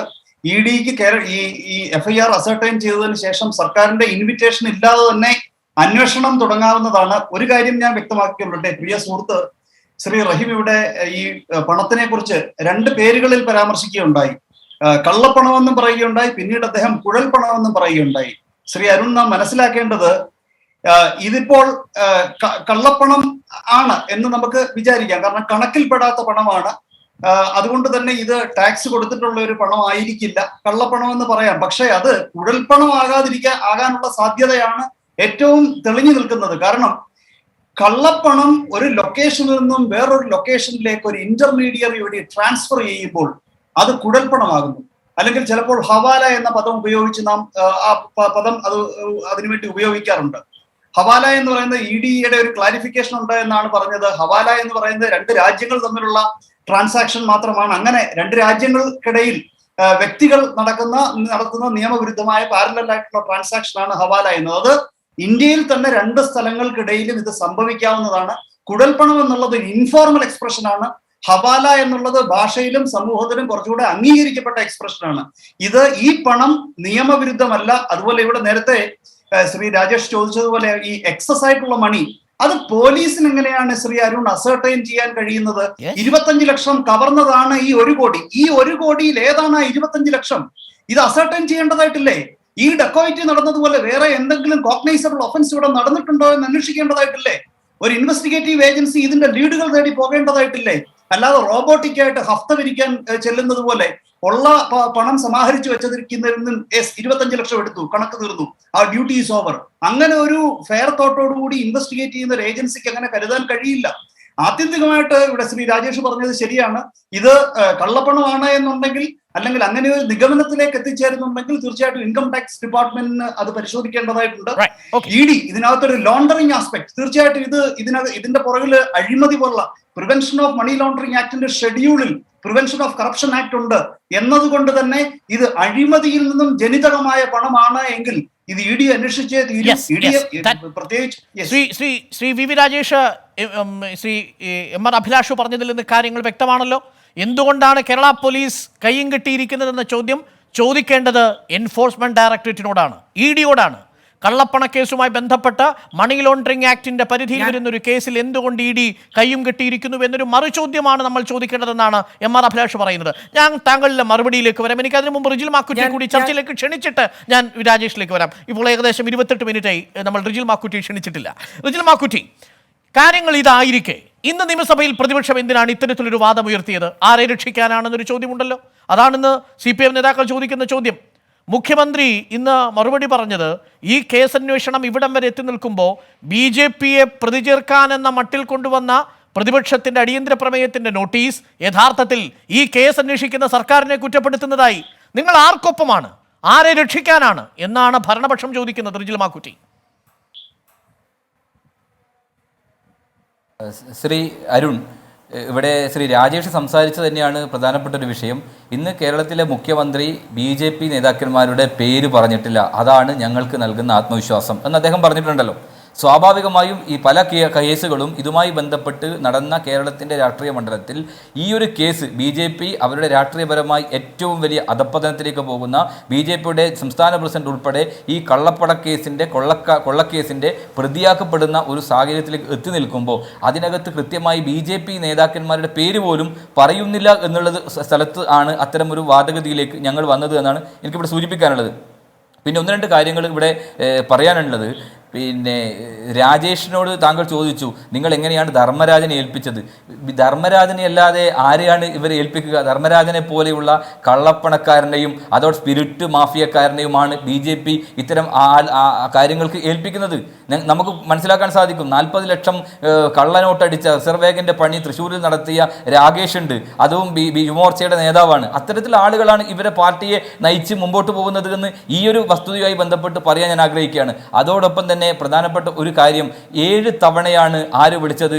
ഈ പിന്നെ കൊള്ള നടന്നതിന് ശേഷം, ഈ പിന്നെ പണം തട്ടിയതിന് ശേഷം ധർമ്മരാജൻ വിളിച്ചത് BJP നേതാക്കന്മാരെ വിളിച്ചു എന്ന് പറയുന്നത് എന്താണ്? അതിനകത്ത് സാധന സാമഗ്രികൾ മാത്രമാണോ? അല്ലെങ്കിൽ 30 സീറ്റിൽ ജയിച്ചതിൻ്റെ പേരിൽ കൊടുക്കാൻ കൊണ്ടുപോയ ലഡു മോശമായി എന്ന് പറഞ്ഞിട്ടാണോ ഈ പാതിരാ നേരത്ത് ധർമ്മരാജൻ വിളിച്ചത്? സുരേന്ദ്രൻ്റെ മകനെ പോലും വിളിക്കണമെങ്കിൽ എന്താണ് ധർമ്മരാജനും സുരേന്ദ്രൻ്റെ മകനും സുരേന്ദ്രനുമായിട്ടുള്ള ബന്ധം? നിങ്ങളൊരു കാര്യം മനസ്സിലാക്കണം. V മുരളീധരൻ ഇന്നലെ പിന്നെ മാധ്യമങ്ങളോട് പറഞ്ഞ എന്താണ്? ശ്മശാനത്തിൽ ഹെലികോപ്റ്റർ വിമാനം വീണ് കഴിഞ്ഞാൽ ആ വീണതിനകത്തുള്ള ശവശരീരങ്ങളെല്ലാം ആ വിമാനത്തിലാണോ എന്ന് എങ്ങനെ പറയാൻ സാധിക്കുമെന്ന് പറഞ്ഞ് ഈ ധർമ്മരാജനെ ന്യായീകരിക്കുകയാണ് മുരളീധരൻ. കാരണം എന്താ? മുരളീധരൻ ന്യായീകരിക്കേണ്ടി വരും. ഈ ധർമ്മരാജൻ കോഴിക്കോട് അറിയപ്പെടുന്ന ഇത്തരത്തിൽ തട്ടിപ്പിന്റെയും കള്ളപ്പണത്തിന്റെയും സ്പിരിറ്റ് മാഫിയുടെ തലവനാണ്. സുരേന്ദ്രൻ ഉൾപ്പെടെ V മുരളീധരൻ ഉൾപ്പെടെയുള്ള നേതാക്കന്മാരുടെ ബിനാമിയാണ്. ഇവർ ഉണ്ടാക്കുന്ന പണം അത് ബിസിനസ് ചെയ്യാണ് ധർമ്മരാജൻ ചെയ്യുന്നത്. അപ്പോൾ ധർമ്മരാജനെ സംരക്ഷിച്ചിട്ടില്ല എങ്കിൽ, ധർമ്മരാജൻ പല കാര്യങ്ങളും പുറത്തു പറഞ്ഞാൽ സുരേന്ദ്രനൊന്നും പുറത്തിറങ്ങി നടക്കാൻ സാധിക്കില്ല. ഇത് കേവലം സുരേന്ദ്രൻ മാത്രമല്ല, V മുരളീധരനും വളരെ കൃത്യമായി പങ്കുണ്ടെന്ന് വളരെ കൃത്യമായി നമുക്ക് അറിയാൻ സാധിക്കും. ഇതിനായി ബന്ധപ്പെട്ട ഓരോ ഇതൊക്കെ ഊഹാപോഹങ്ങളല്ലേ? ഇതൊക്കെ ഒരു കെട്ടുകഥയാണെങ്കിലോ? ഇപ്പൊ പന്നിയങ്കര സ്റ്റേഷനിലെയും സുൽത്താൻ ബത്തേരി സ്റ്റേഷനിലെയും പ്രതി ചേർക്കപ്പെട്ട ഈ വ്യാജമദ്യ സംഭരണ കേസിലാണ് ഈ ചങ്ങാതി അറസ്റ്റിലായി കിടന്നത്. ഇവർ ഈ വാഹനം, എർട്ടിക വാഹനമുണ്ട്, ഈ പറയുന്ന സാധന സാമഗ്രികൾ വിതരണം ചെയ്യുന്നതിൽ എക്സ്പേർട്ടുള്ള ഒരാളാണ് അദ്ദേഹം. സിവിൽ സപ്ലൈസിൻ്റെ സാധനങ്ങൾ പോലും വിതരണം ചെയ്യുന്ന ഒരാളാണ്. അവരെ ഈ പറയുന്ന അവസാനത്തെ 2 ദിവസത്തെ പ്രചരണ സാമഗ്രികൾ വിതരണം ചെയ്യാനായിട്ട് ഏൽപ്പിക്കുന്നു. ആ ഏൽപ്പിക്കുന്ന കൂട്ടത്തിൽ അയാൾ പണം കടത്തുന്നു. അത് അയാളുടെ റിസ്കിൽ. അതെങ്ങനെ BJP-യുടെ റിസ്കിൽ വരും? ഞാൻ ചോദിക്കുന്നത്, അങ്ങനെയാണെങ്കിൽ ധർമ്മരാജൻ പറഞ്ഞത് എന്താ? സുനിൽ നായിക്ക് ആയി ബന്ധപ്പെട്ടാണെന്നല്ല മൊഴിയല്ലേ കൊടുത്തത്? ആരാ സുനിൽ നായിക്ക്? ശ്രീ അരുൺ, ഇതൊക്കെ പോലീസ് പണ്ട് എൻഫോഴ്സ്മെന്റ് ഡയറക്ടറേറ്റ് മാധ്യമങ്ങൾക്ക് കൊടുത്ത മൊഴി പോലെയല്ലേ? ആ മൊഴികളൊന്നും നമ്മൾ കണ്ടിട്ടില്ലല്ലോ. റിജിൽ മാക്കുട്ടി. അല്ല, തെളിവുണ്ടല്ലോ അരുൺ പറയട്ടെ ഒരു സെക്കൻഡ്. അരുൺ, ഈ സുന്ദരയുമായി ബന്ധപ്പെട്ട് അദ്ദേഹത്തിന്റെ വീട്ടിൽ പോയി അദ്ദേഹത്തെ ഒതുക്കുന്നതിന് വേണ്ടി അദ്ദേഹത്തെ പണം കൊടുത്ത് സഹായിച്ചതിന്റെ അതിനകത്ത് ഈ സുനിൽ നായിക്കിന്റെ ഫോട്ടോ ഇല്ലേ? സുനിൽ നായിക്ക് തന്നെ പറയട്ടെ, യുവമോർച്ചയുടെ മുൻ സംസ്ഥാന ട്രഷറർ അല്ലേ പിന്നെ അരുൺ? അപ്പോ പിന്നെ ഈ സുന്ദരയെ ഒതുക്കാൻ ആര് പോയിട്ടുണ്ട്? സുനിൽ നായിക്ക് പോയിട്ടുണ്ട്. നമുക്ക് വി രാജേഷിനോട് ആ വിഷയം ചോദിക്കാം. റഹീം നേരത്തെ പറഞ്ഞു വന്നതിന് തുടർച്ചയായി റഹീമിനും ചിലത് പറയാനുണ്ട്. അതിനു മുമ്പ് വി രാജേഷിലേക്ക് ഒരു നിമിഷം. റിജിൽ മാക്കുട്ടി, വി രാജേഷ്, ഇപ്പോൾ MR അഭിലാഷ് നേരത്തെ പറഞ്ഞതിൽ നിന്ന് കാര്യങ്ങൾ വ്യക്തമാണല്ലോ. 50 ദിവസമായെങ്കിലും ഈ കേസിൽ ഒരു കള്ളപ്പണം കേസ് ഇതിൽ ഉണ്ട് എന്ന് പരിശോധിക്കാൻ കേരള പോലീസിന് കഴിയില്ലെന്നും സാങ്കേതികമായി അത് നടത്തേണ്ട ഏജൻസി ED ആണെന്നും ED ഈ വിഷയത്തിൽ ഇടപെട്ടത് 45 ദിവസത്തിന് ശേഷമാണെന്നും ബോധ്യമാവുന്നല്ലോ. അതും ഹൈക്കോടതിയിൽ കേസ് എത്തിയതിനു ശേഷം. അത് തന്നെ ദുരൂഹമാണ്. That's number 1. നമ്പർ 2, ധർമ്മരാജൻ എന്തിനാണ് റഹീം സൂചിപ്പിക്കുന്നത് പോലെ ഈ അപകടം നടന്ന ഏപ്രിൽ മാസം 3-ാം തീയതി ഈ കൊടകരയിൽ നിന്നും നേരെ കോഴിക്കോട്ടേക്ക് പോവുകയും കോഴിക്കോട്ട് നിന്നും പിന്നീട് 2 ദിവസത്തിനു ശേഷം, ഞാൻ മനസ്സിലാക്കുന്നത് ഏപ്രിൽ 7-ാം തീയതി എന്നാണ്, ഏപ്രിൽ 7-ാം തീയതി വൈകുന്നേരം 4 ദിവസത്തിനു ശേഷം രാത്രിയിൽ ഈ കൊടകര സ്റ്റേഷനിൽ കൊണ്ട് പരാതി കൊടുക്കുന്നത്? എന്തുകൊണ്ടാണ് ഈ കവർച്ചാ കേസ് 4 ദിവസം വൈകിപ്പിച്ചത്? അത് അന്വേഷിക്കണ്ടേ? ആ 4 ദിവസത്തിനിടയിൽ ഈ കവർച്ച ചെയ്യപ്പെട്ടയാളും ഈ പണം നഷ്ടപ്പെട്ടയാളും ആരെയൊക്കെ വിളിച്ചിട്ടുണ്ട് എന്ന് MR അഭിലാഷ് സൂചിപ്പിച്ചതുപോലെ ഈ പണത്തിന്റെ സോഴ്സ് കണ്ടെത്താൻ അന്വേഷിക്കണ്ടേ? അതിൽ നിർഭാഗ്യവശാൽ ഈ പണം കവർച്ച ചെയ്യപ്പെട്ട ഉടൻ വിളിച്ചത് 7 BJP നേതാക്കളെയാണ്. അതിലേറെ നിർഭാഗ്യവശാൽ BJP സംസ്ഥാന അധ്യക്ഷന്റെ മകനാണ്. വിളിക്കണ്ടേ? അന്വേഷിക്കണ്ടേ? ചോദ്യം ചോദിക്കണ്ടേ? അതിലെന്തിനാണ് BJP നേതാക്കൾ അസ്വസ്ഥരാകുന്നത്? ഞാൻ തുടങ്ങട്ടെ. ആദ്യം EDയുടെ വിഷയത്തിലേക്ക് വരാം. ഇവിടെ ഞാനൊരു കാര്യം, നമുക്കെല്ലാവർക്കും സമ്മതിക്കേണ്ട ഒരു കാര്യം, ഞാൻ സമ്മതിക്കുന്നത് 25 ലക്ഷം രൂപ നഷ്ടപ്പെട്ടു എന്ന് പറയുന്നു. അതിൽ കൂടുതൽ പണം പോലീസ് കണ്ടെടുത്തു എന്ന് പറയുന്നു. അപ്പോൾ സ്വാഭാവികമായിട്ടും അക്കൗണ്ടഡ് മണിയല്ല. അപ്പോൾ എൻഫോഴ്സ്മെൻറ്റ് ഡയറക്ടറേറ്റ് അന്വേഷിക്കേണ്ട ഒരു കേസാണിത്. ആ കേസ് എൻഫോഴ്സ്മെൻറ്റ് ഡയറക്ടറേറ്റ് ഈ വിഷയം അറിഞ്ഞുകൊണ്ട് നേരിട്ട് വന്ന് ഏറ്റെടുക്കാം, സംസ്ഥാന സർക്കാരിനെ റെക്കമെൻഡ് ചെയ്യാം, ഹൈക്കോടതിയിൽ വരുന്ന പെറ്റീഷൻ്റെ ഫലമായിട്ട് ഹൈക്കോടതി ഉത്തരവ് പ്രകാരമാകാം, ഏതു തരത്തിൽ വേണമെങ്കിലും ആകാം. പക്ഷേ ഇത് ചെയ്യേണ്ടത് BJP സംസ്ഥാന ഘടകത്തിൻ്റെ ജോലിയല്ല. എൻഫോഴ്സ്മെൻറ്റ് ഡയറക്ടറേറ്റ് സ്വമേധയാൽ അങ്ങനെ വന്ന് അന്വേഷിച്ചില്ല എന്നുണ്ടെങ്കിൽ എൻഫോഴ്സ്മെൻറ്റ് ഡയറക്ടറേറ്റിന് എതിരെ പരാതി കൊടുക്കാനോ ആവശ്യപ്പെടാനുള്ള സ്വാതന്ത്ര്യവും അധികാരവും അവകാശവും ഈ നാട്ടിലെ എല്ലാവർക്കും ഉണ്ട്. ഇനി സംസ്ഥാന സർക്കാരിന് വേണമെങ്കിൽ റെക്കമെൻഡ് ചെയ്യാം. ഇത് സംസ്ഥാന BJP ഘടകത്തിൻ്റെ വിഷയമേ അല്ല. ഇത് സംസ്ഥാനം ഭരിക്കുന്ന സർക്കാരിൻ്റെയും, ഇനിയിപ്പോൾ റഹീമിനോ മറ്റാർക്കെങ്കിലും റിജിൽ മാക്കൂറ്റിക്കോ ആവശ്യമുണ്ടെങ്കിൽ നിങ്ങൾക്കാകാം. BJPയുമായിട്ട് ഈ പണത്തിനോ പണക്കടത്തിനോ യാതൊരു ബന്ധമില്ലാത്തത് കൊണ്ട് തന്നെ ഞങ്ങൾക്ക് ഇതിൽ ഇടപെടേണ്ട ആവശ്യമില്ല. ഇതാണ് ഞങ്ങളുടെ പോയിന്റ്. ഇനി കള്ളപ്പണം എന്നുള്ള സങ്കല്പം BJPക്ക് ഒട്ടും ഒരു പ്രധാനപ്പെട്ട വിഷയമേ അല്ലാതായി മാറിയതെന്ന് മുതലാണ്. നവംബർ മാസം 8-ാം തീയതി ഇങ്ങനെ അല്ലല്ലോ നമ്മുടെ രാജ്യത്തെ പ്രധാനമന്ത്രി പറഞ്ഞത്.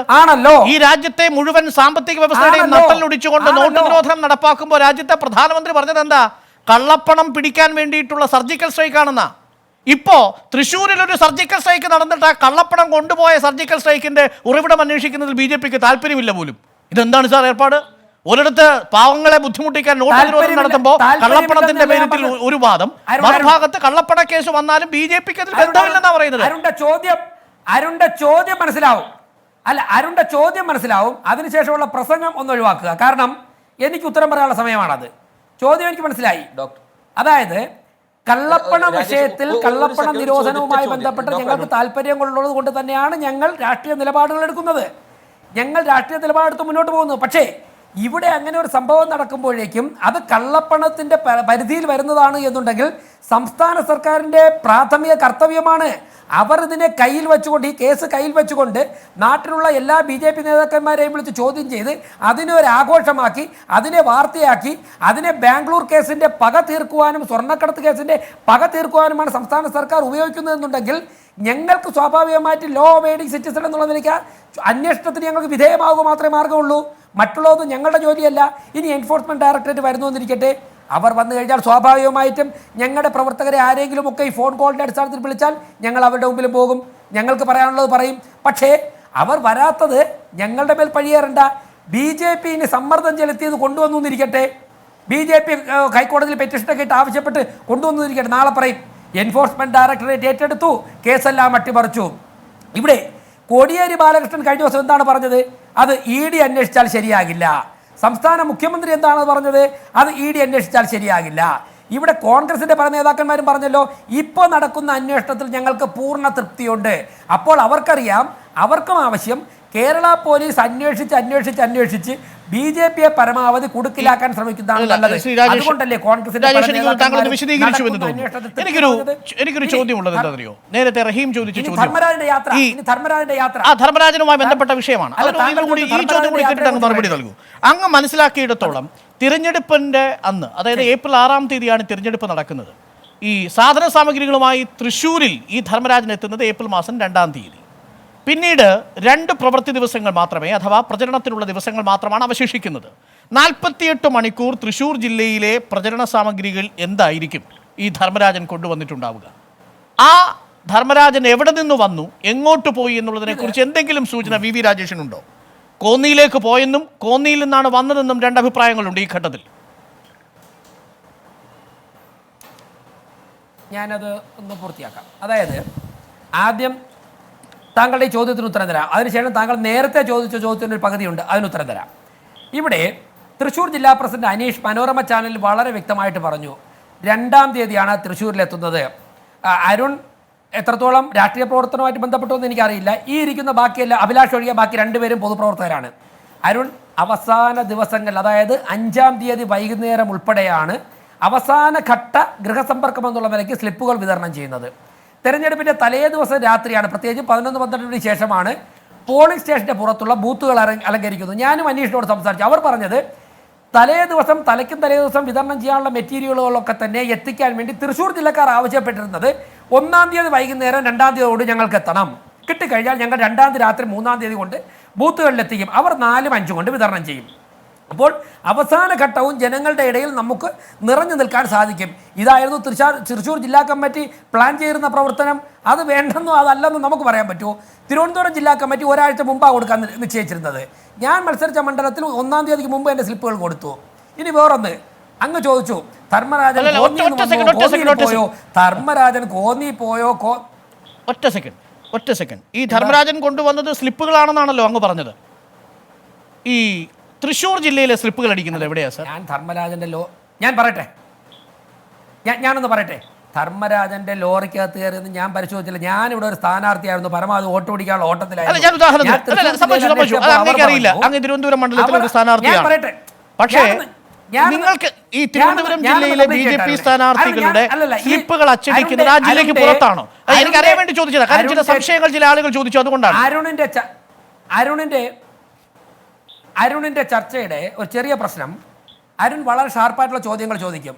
ഞങ്ങളുടെ പാർട്ടിയാണ് ഇപ്പോൾ 3-4 പേർ ഒരുമിച്ച് ഞങ്ങളുടെ പാർട്ടിക്കെതിരെ ചോദ്യങ്ങളുണ്ട്, എനിക്ക് സഫിഷ്യൻറ്റ് ടൈം തരണം. അരുൺ ഓരോ ചോദ്യങ്ങളും ഇത്തരത്തിൽ ചോദിച്ചുകൊണ്ടിരുന്നു കഴിഞ്ഞാൽ ചർച്ചയുടെ ആരോഗ്യപരമായി മുന്നോട്ട് പോകില്ല. അങ്ങ് ചോദിച്ചു തൃശ്ശൂരിൻ്റെ സ്ലിപ്പ് എവിടെ? അരുൺ 3-4 ജില്ലകളുടെ സ്ലിപ്പ് ഒരുമിച്ച് ഏറ്റെടുത്തതിന് ശേഷം, അല്ലെങ്കിൽ പോസ്റ്റർ ഒരുമിച്ച് എടുത്തതിന് ശേഷം, ഞങ്ങൾ ഏറ്റവും കുറഞ്ഞ റേറ്റിൽ കിട്ടുന്ന, അത് 3 സ്ഥലത്തായി ഇപ്പോൾ കേരളത്തിൽ പ്രിന്റ് ചെയ്തിട്ടുള്ളത്. ഒന്ന് ഇവിടെ ശിവകാശി, മറ്റൊന്ന് കോയമ്പത്തൂർ, മറ്റൊന്ന് മംഗലാപുരം. ഇവിടെ ചിലപ്പോൾ 10, 50, 25 മണ്ഡലങ്ങളിലേക്കുള്ള ഒഴിവെച്ച് മെറ്റീരിയൽ പ്രിന്റ് ചെയ്ത് കൊണ്ടുവരും. ഇതൊന്നും ആരും നോക്കാറില്ല. നമ്മുടെ ഇലക്ഷൻ ഓഫീസിൽ കൃത്യസമയത്ത് എത്തുന്നുണ്ടോ? അക്കാര്യം മാത്രമേ നോക്കൂ. അവിടെ സ്ലിപ്പ് അടിച്ചോ, നോട്ടീസ് അടിച്ചോ, പോസ്റ്റർ അടിച്ചോ, ഇതൊന്നും തെരഞ്ഞെടുപ്പ് സമയത്ത് ഞങ്ങളുടെ മുമ്പിൽ വരുന്നതല്ലേ അല്ല. നമ്മൾ ഓർഡർ കൊടുക്കുന്ന മെറ്റീരിയൽ അവിടെ എത്തുന്നുണ്ടോ, അതിൻ്റെ എണ്ണം കറക്റ്റാണോ? ഇത് മാത്രമേ തൃശ്ശൂർ ജില്ലയിലെ സ്ലിപ്പ് എവിടെ അടിച്ചു, അപ്പുറത്തെ മണ്ഡലത്തിൽ, ഇതൊക്കെ ആരാരുടെ നോക്കുന്നത്? വേറെ അങ്ങ് ചോദിച്ചു ധർമ്മരാജൻ കോന്നി പോയോ, ധർമ്മരാജൻ ഇവിടെ തൂത്തുക്കുടി പോയോ, ഇതൊക്കെ ആരാ നോക്കുന്നത്? ധർമ്മരാജൻ എവിടെ നിന്ന് എങ്ങോട്ട് പോയാൽ നമുക്കെന്താ? ധർമ്മരാജൻ മെറ്റീരിയൽ ഞങ്ങൾ ധർമ്മരാജനാണ് ഇപ്പോൾ ഈ കുഴൽക്കടത്തുകാരന്റെ ഏജന്റ് എന്ന് CPM ആരോപിക്കുന്നത്. CPM ആരോപിച്ചാലും കുഴപ്പമില്ല. ഇപ്പോൾ പോലീസിന്റെ അന്വേഷണം ഈ ധർമ്മരാജനെ ചുറ്റിപ്പറ്റിയാണ്. ധർമ്മരാജൻ എവിടെ നിന്ന് ചായ ഓടിച്ചു? അല്ലല്ല, ഈ ധർമ്മരാജനാണല്ലോ നിങ്ങൾ കോൺട്രാക്ട് കൊടുത്തത്. അല്ല, ധർമ്മരാജനാണല്ലോ കോൺട്രാക്ട് കൊടുത്തത്. താങ്കൾ മനസ്സിലാക്കുന്നിടത്തോളം ഈ ധർമ്മരാജന് BJP നേതാക്കളുമായി അടുത്ത ബന്ധമുണ്ട് എന്ന് താങ്കൾക്ക് മനസ്സിലായിട്ടില്ലെന്നാണോ? അങ്ങനല്ല, അങ്ങനെ ബന്ധമുണ്ടെന്നുള്ള ആരോപണം വെറും പൊള്ളയായ ആരോപണമെന്നാണോ ശ്രീ രാജേഷ് പറയുന്നത്? അല്ല, ധർമ്മരാജൻ BJP പ്രവർത്തകനാണ്. ധർമ്മരാജന് BJP നേതാക്കന്മാരുമായിട്ട് ബന്ധമുണ്ട് എന്നുള്ളത് ഒരു ആരോപണമായിട്ട് പോലും ഞാൻ കാണുന്നില്ല. കാരണം ധർമ്മരാജൻ ഒരു കേസിലെ പ്രതിയല്ല. ധർമ്മരാജനെതിരെ കുഴൽപ്പട കേസ് ഇതുവരെ രജിസ്റ്റർ ചെയ്തിട്ടില്ല. രജിസ്റ്റർ ചെയ്തു എന്നിരിക്കട്ടെ. എൻ്റെ അരുണ, ഞാൻ BJPയുടെ ജില്ലാ പ്രസിഡന്റാണ്. ഞാൻ പറയട്ടെ, കംപ്ലീറ്റ് ചെയ്യട്ടെ. ഞാൻ ജില്ലാ പ്രസിഡന്റാണ്. എനിക്ക് കൊലപാതകങ്ങളുമായിട്ട് ബന്ധമുണ്ട്. എനിക്ക് ബലാത്സംഗ കേസിലെ പ്രതികളുമായിട്ട് എനിക്ക് ബന്ധമുണ്ട്. ഞാൻ വക്കീലാണ്. ഞാൻ എത്രയോ കേസുകളിൽ ഞാൻ അപ്പിയർ ചെയ്തിട്ടുണ്ട് കോടതിയിൽ. എനിക്ക് മദ്യപിക്കുന്നവരുമായിട്ട് ബന്ധമുണ്ട്. നല്ല നല്ല ആൾക്കാരുമായിട്ട് ബന്ധമുണ്ട്. തിരുവനന്തപുരത്തെ VVIPകളുമായിട്ട് ബന്ധമുണ്ട്. ഇനി ധർമ്മരാജൻ ഈ കേസിൽ ഏതെങ്കിലും തന്നെ പ്രതിയാണെന്നിരിക്കട്ടെ, ഞങ്ങൾക്ക് പരിചയമില്ലെന്ന് ഞങ്ങൾ പറയാൻ സാധിക്കുമോ? ഞങ്ങളുടെ പ്രശ്നം അതല്ല. ഞങ്ങൾ കോൺട്രാക്ട് കൊടുക്കുന്ന മെറ്റീരിയൽ കൃത്യസമയത്ത് ഇവിടെ എത്തിച്ചിട്ടുണ്ടോ? അത് മാത്രമേ ഉള്ളൂ. ചെയ്തിട്ടുണ്ടെങ്കിൽ അതെനിക്ക് മനസ്സിലായി. ധർമ്മരാജൻ ചോദിച്ചു. രണ്ടാമത്തെ ഭാഗത്തേക്ക് വരും. നമുക്ക് ആദ്യം ധർമ്മരാജന്റെ ഭാഗം ഒന്ന് ക്ലിയർ ചെയ്ത് പോകണം. കാര്യം ധർമ്മരാജനാണ് ഫോക്കസ് പോയിന്റ്. ധർമ്മരാജനെ വേട്ടയാടുന്നു എന്നാണ് സംസ്ഥാന നേതാക്കൾ പറയുന്നത്. നമ്മുടെ ചോദ്യം, ഈ ധർമ്മരാജന്റെ ഒപ്പം സുനിൽ നായിക്കിന്റെ പേര് ധർമ്മരാജനെ വേട്ടയാടുന്നു പറഞ്ഞില്ല. ധർമ്മരാജനെ വേട്ടയാടുന്നു എന്ന് ഏതെങ്കിലും ഒരു സംസ്ഥാന നേതാവ് പറഞ്ഞ ക്ലിപ്പ് ധർമ്മരാജൻ എന്ന വാദിയെ എന്തിനാണ് നിങ്ങൾ ചോദ്യം ചെയ്യുന്നത്? ധർമ്മരാജൻ എന്ന വാദിയുടെ കോൾ ലിസ്റ്റ് എന്തിനാണ് പരിശോധിക്കുന്നത് എന്നാണ് ചോദിക്കുന്നത് നേതാക്കൾ. അത് പറഞ്ഞു. അതായത് അത് പറഞ്ഞ എങ്ങനെയാ? അങ്ങനെയൊക്കെയല്ലേ പറയാവുള്ളൂ. ശ്മശാനത്തിൽ വിമാനം തകർന്നു വീണു എന്ന് പറഞ്ഞത് ആരാണ്? അരുൺ. ഞാൻ അവിടേക്ക് വന്നില്ല. അത് രണ്ടാം ഘട്ടത്തിൽ വരാം. അതിനു മുമ്പ് എനിക്ക് അറിയേണ്ടത് ശ്രീ രാജേഷ്, ഈ ധർമ്മരാജനും പാർട്ടിയുടെ ഉന്നത നേതാക്കളുമായുള്ള ബന്ധത്തെ കുറിച്ചാണ്. അങ്ങനെ പാർട്ടി നേതാക്കളുമായി അത്ര അടുത്ത ബന്ധം, ഉന്നത നേതാക്കളുമായുള്ള അടുത്ത ബന്ധം സൂക്ഷിക്കുന്ന, ആത്മബന്ധം സൂക്ഷിക്കുന്ന ഒരു നേതാവാണ് ധർമ്മരാജൻ എന്ന് താങ്കൾ കരുതുന്നുണ്ടോ എന്നതാണ് എന്റെ പ്ലെയിൻ ചോദ്യം. ഞാൻ ഓരോരുത്തരുടെയും ആത്മബന്ധത്തിന്റെ അളവ് പോലെ അളക്കാനായിട്ട് എനിക്ക് സാധിക്കില്ല. BJP പ്രവർത്തകനാണ്. BJPയുടെ നേതാക്കന്മാരുമായിട്ട് ബന്ധമുണ്ട് എന്നുള്ളൊരു തെറ്റല്ല. ഇനി വേറൊന്ന്, ഇന്നലെ BJP നേതാക്കന്മാർ നടത്തിയ പത്രസമ്മേളനം തന്നെ അരുൺ വളച്ചൊടിക്കുകയല്ലേ? അവിടെ എന്താണ് പറഞ്ഞത്? ഒരു പരാതി കിട്ടിയാൽ പരാതിക്കാരന്റെ കോൾ ലിസ്റ്റ് എടുത്ത് നോക്കിയിട്ട് അന്വേഷിക്കുക എന്നുള്ള ഒരു പുതിയ അന്വേഷണ രീതിയാണ്. നിങ്ങൾ പരാതിക്കാരന്റെ കോൾ ലിസ്റ്റ് നിങ്ങൾക്ക് സംശയം ഉണ്ടെങ്കിൽ അന്വേഷിക്കേണ്ടെന്ന് ഞാൻ പറയുന്നില്ല. ഞാൻ പറയട്ടെ, ഞാൻ കംപ്ലീറ്റ് ചെയ്യട്ടെ. പരാതിക്കാരൻ്റെയോ അല്ലെങ്കിൽ ധർമ്മരാജന്റെ കോൾ ലിസ്റ്റ് അന്വേഷിക്കുന്നത് ഞങ്ങൾ എതിർക്കും. അങ്ങനെയാണെങ്കിൽ ഞങ്ങൾ പോകാതിരുന്നപ്പോൾ ഞങ്ങൾ കോടതി പോയാൽ പോരെ? അതിന് സ്റ്റേ വാങ്ങാൻ വേണ്ടി ഞങ്ങൾ പോയിട്ടില്ലല്ലോ. നിങ്ങൾ അന്വേഷിച്ചോളൂ. ഇതിനോടൊപ്പം തന്നെ Arun, Ollur police station crime 201/2021 എന്ന് പറഞ്ഞിട്ട് മാർച്ച് 22 ഒരു 97 ലക്ഷം രൂപ നഷ്ടപ്പെട്ട കേസ് വന്നിട്ടുണ്ട്. അതിൽ കേരള പോലീസ് ഈ എന്തൂസിയാസം കാണിക്കുന്നില്ല. അതിൽ ഒരു മുഹമ്മദ് സാലിയാണ് പരാതിക്കാരൻ. അത് കോൺഗ്രസിന് വേണ്ടി വന്ന പണമാണ്. അതാരും ഇതുവരെ അന്വേഷിച്ചിട്ടില്ല. ഈ പരാതിയിൽ അന്വേഷിക്കേണ്ടതാണ്. അതിന് റിജിൽ മാക്കുറ്റി മറുപടി പറയണം. മാത്രമല്ല, കോൺഗ്രസുകാരുടെ പണമാണെങ്കിലും BJPയുടെ പണമാണെങ്കിലും CPMന്റെ പണമാണെങ്കിലും അന്വേഷിക്കപ്പെടുന്നത് വേണം. പക്ഷേ രാജേഷ്, അതിലേക്ക് പോകുന്നതിന് മുമ്പ് അങ്ങ് പറഞ്ഞല്ലോ, ഇതിൽ ഷംജീറാണ് പ്രതി, ഇതിൽ വാദി. ഇതിൽ എങ്ങനെയാണ് ഈ ഘട്ടത്തിൽ ധർമ്മരാജനാണ് വാദി എന്നൊരവസ്ഥയിലേക്ക്, വാദി എന്ന നിലയിലേക്ക് ഈ BJP നേതാക്കൾ എത്തിയത്? ഇല്ല, ധർമ്മരാജനാണ് വാദിയെന്ന് ഞാൻ ഈ ചർച്ചയിൽ എടുത്ത് പറഞ്ഞില്ല. ഡിഫാക്ടോ കംപ്ലൈനന്റ് എന്ന് പറയുന്നത് ഷംജീർ അല്ലല്ല, BJPയുടെ നേതാക്കൾ പറഞ്ഞു. ധർമ്മരാജനെ കണക്ട് ചെയ്ത പോലീസാണ്, വാദിയാണ് ഞങ്ങൾ. BJP നേതാക്കൾ പറഞ്ഞത് ഞാൻ അങ്ങനെ കേട്ടിട്ടില്ല.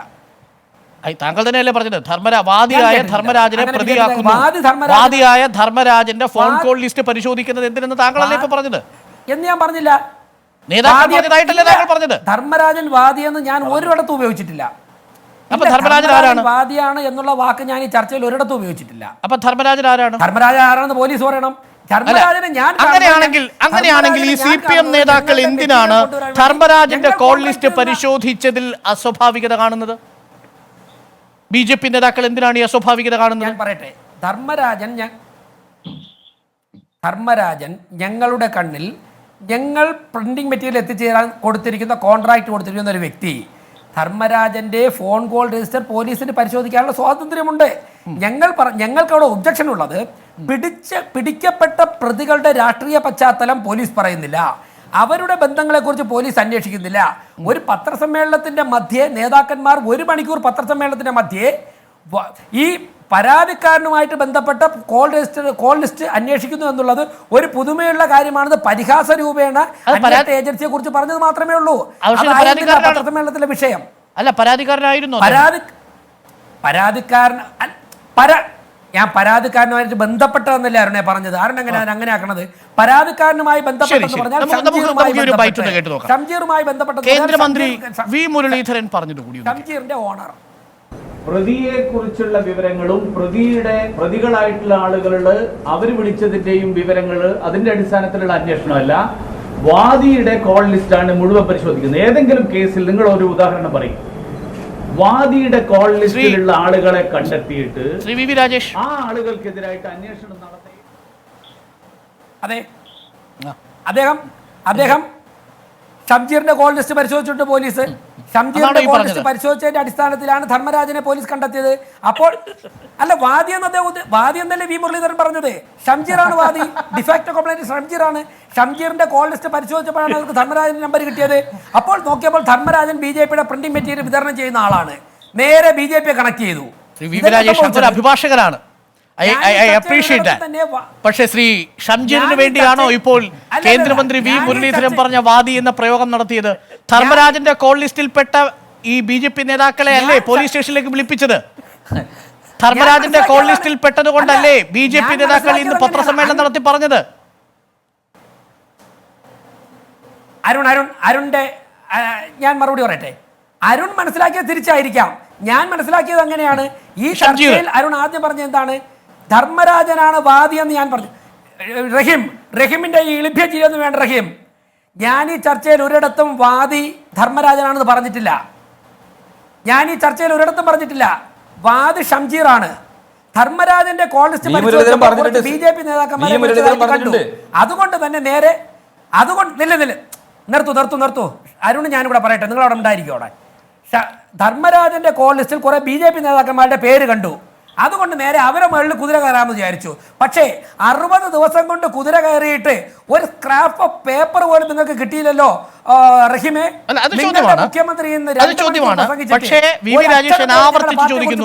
കേന്ദ്രമന്ത്രി വി മുരളീധരൻ പറഞ്ഞ വാദി എന്ന് പറയുന്നത് ഷംജീറാണോ അതല്ല ധർമ്മരാജനാണോ? അത് ആ സമയത്ത് പത്രസമ്മേളനത്തിൽ പങ്കെടുത്തവർ അദ്ദേഹത്തോട് ചോദിക്കണമായിരുന്നു. നിങ്ങളുടെ 24-ന്റെ റിപ്പോർട്ടർ എന്തിനാ അവിടെ ചെന്നിരുന്നത്? ശരി, ഞങ്ങൾ റിപ്പോർട്ടർ പറഞ്ഞത് ഈ മന്ത്രിയും ഇന്നും തുടർച്ചയായി ബി.ജെ.പി നേതാക്കൾ പറഞ്ഞുകൊണ്ടിരിക്കുന്നത് ധർമ്മരാജന്റെ കോൾ ലിസ്റ്റ് അതാണ് വാദിയുടെ കോൾ ലിസ്റ്റ് എന്ന രൂപത്തിൽ ബി.ജെ.പി നേതാക്കൾ ഇപ്പോഴും ഡിഫെൻഡ് ചെയ്തുകൊണ്ടിരിക്കുന്നത്. ഇനി ഷംജീറിന്റെ കോൾ ലിസ്റ്റിൽ നിന്ന് ഏതെങ്കിലും ബി.ജെ.പി നേതാക്കളെ വിളിച്ചിട്ടുണ്ടോ പോലീസ്? സമ്മേളനത്തിൽ പറഞ്ഞ അങ്ങനെയെന്നാണ്. ഷംജീറിന്റെ കോൾ ലിസ്റ്റിൽ നിന്ന് ഏതെങ്കിലും ബി.ജെ.പി നേതാക്കളെ പോലീസ് വിളിച്ചിട്ടുണ്ടോ ചോദ്യം ചെയ്യാൻ? എനിക്കറിയില്ല എന്താണെന്നുള്ളത്. പോലീസ് അടിസ്ഥാനത്തിലാണെന്ന് എനിക്കറിയില്ല. എന്ന് പറഞ്ഞാൽ ധർമ്മരാജന്റെ കോൾ ലിസ്റ്റിൽ നിന്നാണ് ബി.ജെ.പി നേതാക്കളെ ചോദ്യം ചെയ്യാൻ വിളിച്ചിരിക്കുന്നത്. അപ്പോൾ ഈ പറഞ്ഞിരിക്കുന്ന വാദി എന്ന് പറഞ്ഞത് ധർമ്മരാജനെ കുറിച്ച്. പോലീസ് വിളിച്ചിരിക്കുന്നത് എവിടെന്നാണെന്ന് എനിക്കറിയില്ല. പോലീസ് വിളിച്ചിരിക്കുന്നത് എവിടെയാണെന്നാണ് എനിക്കറിയില്ല. കുറെ ബി.ജെ.പി നേതാക്കന്മാരെ ബി.ജെ.പിയുമായിട്ട് പുലബന്ധം പോലും ഇല്ലാത്ത ഒരു കേസിൽ സ്വർണ്ണക്കള്ളക്കടത്ത് കേസിന്റെയും ബാംഗ്ലൂർ കഞ്ചാവ് മയക്കുമരുന്ന് കേസിന്റെയും വൈരാഗ്യം തീർക്കാൻ വേണ്ടി പിണറായി വിജയൻ വിളിപ്പിച്ചിരിക്കുന്നു. ഞാൻ അതിന്റെ ഒരു കാര്യം ചോദിക്കട്ടെ, ഒരു ക്ലാരിഫിക്കേഷൻ നിങ്ങൾ മാധ്യമപ്രവർത്തകർ നടത്തണം. ഈ കേസ് അന്വേഷിച്ച ആദ്യം ആരാണ്? SP പൂങ്കുഴലി. SP പൂങ്കുഴലി അന്വേഷിച്ച് ഈ കേസിലെ യഥാർത്ഥ പ്രതികളെയും ഈ ഒരു കവർച്ച കേസാണ് ഡെക്കോയിറ്റ് FIR എടുത്തതിന് ശേഷം ആ SP പൂങ്കുഴലിയുടെ നേതൃത്വത്തിലുള്ള ടീമിനെ പിരിച്ചുവിട്ടതിന് ശേഷം മന്ത്രി വാസവന്റെ ഏറ്റവും അടുത്ത ബന്ധുവായിട്ടുള്ള ബിനുമോൻ, അതുപോലെ തന്നെ ഇടതുപക്ഷ പോലീസ് യൂണിയന്റെ നേതാവ് രാജു ACP വാളയാറിലെ 2 പെൺകുട്ടികളെ കൊന്നു കെട്ടിത്തൂക്കിയ DOFIക്കാർ പ്രതിയായിട്ടുള്ള കേസ്, കൊന്നു കെട്ടിത്തൂക്കിയ കേസിലെ ആത്മഹത്യയാക്കി മാറ്റി ഇപ്പോൾ CBI അന്വേഷണം നേരിടുന്ന CBIക്ക് കേസ് വിട്ടിരിക്കുക ഒരു സോജൻ. നമ്മൾ എന്തിനാണ് സാർ ഈ അന്വേഷണ സംഘത്തിന് പിന്നാലെ പോകുന്നത്? ഇതൊരു കവർച്ച കേസല്ലേ? താങ്കൾ പറയുന്ന പോലെ 22 പേരെ പിടികൂടിയില്ലേ? ആ കവർച്ച കേസ് പിടികൂടിയില്ലേ? അന്വേഷണം തെറ്റായി പോകുന്നുവെന്ന് നിങ്ങൾക്ക് എവിടെയാണ് വിവരമുള്ളത്? ബി.ജെ.പി നേതാക്കന്മാരും ഈ സംഘം ഈ CPM ഇടിക്കാൻ പറയുമ്പോൾ കിടക്കുന്ന ഈ സംഘം വന്നതിന് ശേഷമാണല്ലോ ബി.ജെ.പി നേതാക്കന്മാരെ അനാവശ്യമായി വിളിച്ച് ചോദ്യം ചെയ്യുന്നത്. ആവശ്യമാണോ എന്ന് ഈ ഘട്ടത്തിൽ നമ്മൾ എങ്ങനെ ഉറപ്പിക്കും? ശ്രീ A. റഹീം, നേരത്തെ രാജേഷ് സൂചിപ്പിച്ച ഒരു ചോദ്യത്തിനുള്ള ഒരു കൃത്യമായ മറുപടി കൂടി കിട്ടിയാൽ നന്നായിരുന്നു. ഈ അന്വേഷണ സംഘത്തെ മാറ്റിയത് മുതൽ ബി.ജെ.പി പ്രതിസ്ഥാനത്ത് നിർത്താൻ സർക്കാർ നടത്തുന്ന രാഷ്ട്രീയ നാടകമാണോ കൊടകര കേസ് എന്നാണ് ബി.ജെ.പി നേതാക്കൾ ആവർത്തിച്ച് ചോദിക്കുന്നത്. ശ്രീ റഹീം, ഞങ്ങൾ എന്തിനാ രാഷ്ട്രീയ നാടകം എടുക്കേണ്ട കാര്യം? ഇതെല്ലാം ഇവരുടെ തന്നെ ക്രൈമല്ലേ, ഇവരുണ്ടാക്കി വെച്ച ക്രൈമല്ലേ? അങ്ങനെ ഒരു ക്രൈം കൺമുമ്പിൽ കണ്ടാൽ മിണ്ടാതിരിക്കണമെന്നാണോ സത്യപ്രതിജ്ഞ ചെയ്ത് അധികാരം ഏറ്റെടുത്തൊരു ഗവൺമെൻറ് ചെയ്യേണ്ടത്? ഇവരെന്താണ് പ്രതീക്ഷിക്കുന്നത്? അപ്പോൾ അതൊക്കെ ഈ തൊണ്ടി സഹിതം പിടിയിലായ ഒരു പ്രതി ജാള്യത മറച്ചു വെക്കാൻ വേണ്ടി കാണിക്കുന്ന ഒരു ഉരുണ്ടുമറിച്ചിൽ മാത്രമാണത്. അത് അരിയാഹാരം കഴിക്കുന്ന ഏതൊരാൾക്കും മനസ്സിലാകും. അത് അവർ ചെയ്തുകൊണ്ടേയിരിക്കട്ടെ. എൻ്റെ 2-3 കാര്യങ്ങളാണ് എനിക്ക് പറയാൻ ആഗ്രഹിക്കുന്നത്. ഇതിലൊന്ന്, ഈ സംഭവത്തോടു കൂടി കുറേ കൂടി നേരത്തെ തന്നെ ജനങ്ങൾക്കറിയാം ജനാധിപത്യത്തെ അട്ടിമറിക്കാൻ വേണ്ടി എത്രമാത്രം പണമാണ്. നിങ്ങൾ മനസ്സിലാക്കേണ്ടത്, ഒരു സീറ്റ് മാത്രമുള്ള കേരളത്തിൽ തിരഞ്ഞെടുപ്പിൻ്റെ അവസാന മണിക്കൂറുകളിൽ മാത്രം ചിലവഴിക്കാനുള്ള തുകയാണ്, രാജേഷിൻ്റെ ഭാഷയിൽ പറഞ്ഞാൽ മെറ്റീരിയലാണ്, ഈ ചാക്കിൽ കെട്ടിക്കൊണ്ടുവന്ന, പ്രത്യേക അറയിൽ ഒളിപ്പിച്ചു കൊണ്ടുവന്ന ഇത്രയും വലിയ തുക, ഈ കോടികൾ അങ്ങ് മനസ്സിലാക്കണം. അങ്ങനെയെങ്കിൽ കേരളത്തിലെമ്പാടും എത്രയായിരിക്കും മുടക്കിയിട്ടുണ്ടാവുക? പോട്ടെ, ഈ രാജ്യത്തെ പ്രധാനപ്പെട്ട സംസ്ഥാനങ്ങളിൽ, BJPക്ക് പ്രധാനപ്പെട്ട സംസ്ഥാനങ്ങളിൽ എത്ര കോടിയായിരിക്കും മുടക്കിയിട്ടുണ്ടാവുക? ഈ പണം എവിടെ നിന്നാണ് അരുണേ? ഇവർ നോട്ട് നിരോധനം നടത്തിയത് വെറുതെയായിരുന്നു, അതൊരു പ്രഹസനമായിരുന്നു എന്ന് തെളിഞ്ഞില്ലേ? 2, കള്ളപ്പണം എന്ന് പറയുന്നതായിരുന്നു കഴിഞ്ഞ തിരഞ്ഞെടുപ്പിൽ നരേന്ദ്രമോദി അധികാരത്തിൽ വരാനുള്ള പ്രധാനപ്പെട്ട ഒരു കാർഡ് തന്നെ. 15 ദിവസത്തിനകം ഞങ്ങൾ ഒരു മാസത്തിനകം കള്ളപ്പണം മുഴുവൻ കൊണ്ടുവരുമെന്ന് പറഞ്ഞു വരും. എന്നിട്ട് പറഞ്ഞു അക്കൗണ്ടിലേക്ക് പണം ഇട്ടുതരുമെന്ന് പറഞ്ഞവരവർ 15 ലക്ഷത്തിന് തത്തുല്യമായ സഹായം ചെയ്തു തരും ഓരോരുത്തരുടെയും അക്കൗണ്ട്. എവിടെ? എന്തു കിട്ടി? അതെല്ലാം പ്രഹസനമായിരുന്നു. 2, ഹവാല, രാജ്യദ്രോഹം, കള്ളപ്പണം, ഇതെല്ലാം രാജ്യദ്രോഹ പ്രവൃത്തി ചെയ്യുന്നവരല്ലേ BJP? എൻ്റെ വാക്ക് വിട്ടേക്കൂ. മുതിർന്ന RSS നേതാവ് PP മുകുന്ദൻ ഒരു ഡിസ്കഷനിൽ തന്നെ പറഞ്ഞു, ഇത് രാജ്യദ്രോഹ പ്രവൃത്തിയാണ്, ഈ പറയുന്നത് ശരിയാണെങ്കിൽ അത് രാജ്യദ്രോഹ പ്രവൃത്തിയാണ്. ചുരുക്കത്തിൽ ഈ കേരളത്തിലെ സംസ്ഥാന പ്രസിഡന്റും കേന്ദ്ര സഹമന്ത്രിയും ഉൾപ്പെടെയുള്ളവർ രാജ്യദ്രോഹ പ്രവർത്തനത്തിന് കൂട്ടുനിൽക്കുകയാണ്. ഈ കുഴൽപ്പണ കേസിനെ ന്യായീകരിക്കാൻ, ഈ കുഴൽപ്പണ ഹവാല ഏജന്റായ ധർമ്മരാജനെ ന്യായീകരിക്കാൻ വേണ്ടി ഇറങ്ങുന്ന കേന്ദ്ര സഹമന്ത്രി ഒരു നിമിഷം ആ സ്ഥാനത്തിരിക്കാൻ യോഗ്യനല്ല. ഒറ്റ സെക്കൻഡ് റഹീം, രാജേഷിന്റെ മറുപടി എടുത്തിട്ട് ഞാൻ തിരിച്ചു വരാം. കാര്യം രാജേഷിന് ഇപ്പോൾ പോകേണ്ടതുണ്ട്, അതുകൊണ്ടാണ്. രാജേഷ് വളരെ ഗുരുതരമായ ആരോപണമാണ് ഉന്നയിച്ചത്. ധർമ്മരാജനെ പ്രതിരോധിക്കാൻ വേണ്ടി കേന്ദ്ര അങ്ങനെയെങ്കിൽ രാജേഷിനോട് ഒരൊറ്റ ക്വസ്റ്റ്യൻ കൂടിയുണ്ട്. സോറി, ഒറ്റ ക്വസ്റ്റ്യൻ ചോദിച്ചോളൂ. രാജേഷേ, നമ്മൾ തൃശ്ശൂരിലെ കഥയാണല്ലോ പറഞ്ഞുകൊണ്ടിരിക്കുന്നത്, ആണല്ലോ. രാജേഷ് തിരുവനന്തപുരം ജില്ലാ പ്രസിഡന്റ് ആണല്ലോ. ഡയറക്റ്റ് ക്വസ്റ്റ്യൻ, ഈ തിരുവനന്തപുരത്ത് മെറ്റീരിയൽ വിതരണം ചെയ്യാൻ ഈ ധർമ്മരാജൻ വന്നിട്ടുണ്ടോ? നേരിട്ട് മറുപടി പറ രാജേഷ്. ചോദ്യം കഴിഞ്ഞു. അരുൺ, ഞാൻ ഈ ചർച്ച 9 മണി വരെയാണ് ഏറ്റിരുന്നത്. എനിക്ക് 9 മണിക്കും 10 മണിക്കും ഓരോ മീറ്റിങ്ങുകളൂടി ഉള്ളതുകൊണ്ടാണ് ഇപ്പോഴാണ് അറിഞ്ഞത് 9 വരെ നീട്ടുകയാണെന്ന്. പക്ഷേ എനിക്ക് ഇരിക്കാൻ നിർവാഹമില്ല, അതുകൊണ്ടാണ്. ഈ റഹീമിൻ്റെ ബുദ്ധി അരുണിന് മനസ്സിലായല്ലോ. നമ്മൾ ചോദിച്ച ചോദ്യങ്ങൾക്കൊന്നും മറുപടി പറയുന്നില്ല, മറിച്ച് കിട്ടിയ സമയം BJP നേതാക്കന്മാർക്കും കേന്ദ്രമന്ത്രിക്കുമെതിരെ എത്രത്തോളം പുലഭ്യം പറയാൻ പറ്റും, അതായത് ഒരു കവലപ്രസംഗത്തിൽ ആൾക്കാരുടെ കയ്യടി വാങ്ങാൻ വേണ്ടി ഉപയോഗിക്കുന്ന ഭാഷ ഉപയോഗിച്ചുകൊണ്ട് അങ്ങറ്റം വരെ BJPയുടെ സംസ്ഥാന പ്രസിഡന്റ് കേന്ദ്രമന്ത്രിയെ പുലഭ്യം പറയുക. കാരണം അവരാണല്ലോ ഇപ്പോൾ ഇതിന് നേതൃത്വം കൊടുക്കുന്നത്, പാർട്ടിക്കും കേന്ദ്രമന്ത്രിസഭയുടെ പ്രതിനിധി. ഈ ഒരു നിലവാരം കുറഞ്ഞ വിഷയമല്ലാതെ അന്വേഷണ സംഘത്തെ CPM-കാരെ കുത്തിത്തിരികി റീകോൺസ്റ്റിറ്റ്യൂട്ട് ചെയ്തതിനോ, CPM പ്രവർത്തകർ ഈ കേസിൽ പ്രതിയായതിനെ കുറിച്ചോ, എന്തുകൊണ്ട് EDക്ക് അവർ വിടുന്നില്ല ഈ കേസ് കയ്യിൽ വെച്ച് കളിക്കാനുള്ള പരിപാടിയെക്കുറിച്ച് ഒന്നും പറയാതെ കിട്ടിയ സമയം ഉച്ചത്തിൽ കേന്ദ്രമന്ത്രിയെ അസഭ്യം പറയുകയാണ്, പുലഭ്യം പറയുകയാണ്. ഈ മാന്യതയില്ലാത്ത പെരുമാറ്റം ജനങ്ങൾ തിരിച്ചറിയണം എന്നാണ് എനിക്ക് പറയുവാനുള്ളത്. വേറൊന്ന്, ധർമ്മരാജൻ തിരുവനന്തപുരത്ത് മെറ്റീരിയൽ വിതരണം ചെയ്യാൻ എത്തിയിട്ട് അങ്ങ് കടുപ്പിക്കേണ്ട, മെറ്റീരിയൽ എന്ന് പറയുമ്പോൾ അങ്ങോട്ട് കടുപ്പിക്കേണ്ട ആവശ്യമില്ല, എല്ലാവർക്കും കാര്യങ്ങൾ മനസ്സിലാവും. എത്തിയിട്ട് പറയാൻ സൗകര്യമില്ല. താങ്കളുടെ മുമ്പിൽ ചർച്ചയിൽ ഇക്കാര്യം ഞങ്ങളുടെ പാർട്ടി പ്രവർത്തനം പറയാനല്ല വന്നിരിക്കുന്നത്, സൗകര്യമില്ല പറയാനായിട്ട്. ഞങ്ങൾ ഇഷ്ടമുള്ളവരെ ഏൽപ്പിക്കും, ഞാനല്ല ഏതൊന്നും ഇടപെടണ്ട, എൻ്റെ സമയത്ത് ഇടപെടണ്ട. ഞങ്ങൾ ഇഷ്ടമുള്ളവരെ ഏൽപ്പിക്കും, സൗകര്യമുള്ളിടത്ത് കൊണ്ടിറക്കും. ഞങ്ങളുടെ പാർട്ടി തീരുമാനിക്കാൻ നിൽക്കുന്ന കാര്യത്തിൽ ഞങ്ങൾ പ്രവർത്തിക്കും. അതിന് നിയമവിരുദ്ധമായിട്ടുണ്ട് എന്നുണ്ടെങ്കിൽ ഇലക്ഷൻ കമ്മീഷൻ ഇടപെടാം, അന്വേഷണ ഏജൻസികൾക്ക് ഇടപെടാം. അല്ലാതെ റഹീം രാത്രി 9 മണിക്ക് വന്നിട്ട് അച്ചടി ഭാഷയിൽ 4 ചോദ്യം ചോദിക്കുമ്പോൾ ഉത്തരം പറയാനല്ല ഞാൻ ഇവിടെ ഇരിക്കുന്നത്. പള്ളിയിൽ പോയി പറഞ്ഞാൽ അങ്ങനെയുള്ള ചോദ്യങ്ങൾക്ക് ഉത്തരം തരാൻ. ഞങ്ങൾക്ക് ഇഷ്ടമുള്ളവരെ എങ്ങനെ ഏൽപ്പിക്കും, നിയമവിധേയമായിട്ട് ചെയ്യാൻ പറ്റുന്നതെല്ലാം ഞങ്ങൾ ചെയ്യും. അല്ല, ഈ ധർമ്മരാജൻ വന്നിട്ടുണ്ടോ എന്നൊരു ചോദ്യമാണ് റഹീം ചോദിച്ചത്. അതിലൊരു അസ്വാഭാവികതയുണ്ടോ? ഉണ്ടെങ്കിൽ വന്നിട്ടുണ്ട്, ഇല്ലെങ്കിൽ ഇല്ല, അത്രയല്ലേ ഉള്ളൂ. രാജേഷ്, എനിക്കറിയില്ല. ഞാൻ സ്ഥാനാർത്ഥിയായിരുന്നു. ഞാൻ മാർച്ച് 15 മുതൽ ഏപ്രിൽ 6 വരെ ഒരു 18-20 മണിക്കൂർ ഞാൻ മണ്ഡലത്തിലായിരുന്നു. നിയോജക മണ്ഡലം വിട്ടും ഞാൻ പുറത്തൊരിടത്തും പോയിട്ടില്ല. ഒരുപാട് പേർ വന്നിട്ടുണ്ടാകാം, പലരും പല ജില്ലയിൽ വന്നിട്ടുള്ളവരിവിടെ വന്നു കാണില്ല. ഇതൊക്കെ ഒരു സ്ഥാനാർത്ഥി എന്നുള്ള നിലയ്ക്ക് എൻ്റെ ശ്രദ്ധയിൽ വരുന്ന കാര്യങ്ങളേ ആയിരുന്നില്ല. റൈറ്റ്. റഹീമിന്റെ ഉത്തരം കൃത്യമാണെന്ന് തോന്നുന്നു. റഹീം, ഈ ഉത്തരം മതിയെങ്കിൽ നമുക്ക് രാജേഷിനെ പോകാൻ അനുവദിക്കണം. കാര്യം രാജേഷ് നമ്മുടെ അനുവാദത്തോടു കൂടിയാണ് പോകുന്നത്. റഹീം, ആ ഉത്തരത്തിൽ തൃപ്തനാണല്ലോ അല്ലേ? അല്ല, എനിക്ക് അല്ല, റഹീമിന് ഒരിക്കലും തൃപ്തി വരില്ല. റഹീമിന് കേരള BJP പിരിച്ചുവിട്ടാലേ തൃപ്തി വരുള്ളൂ.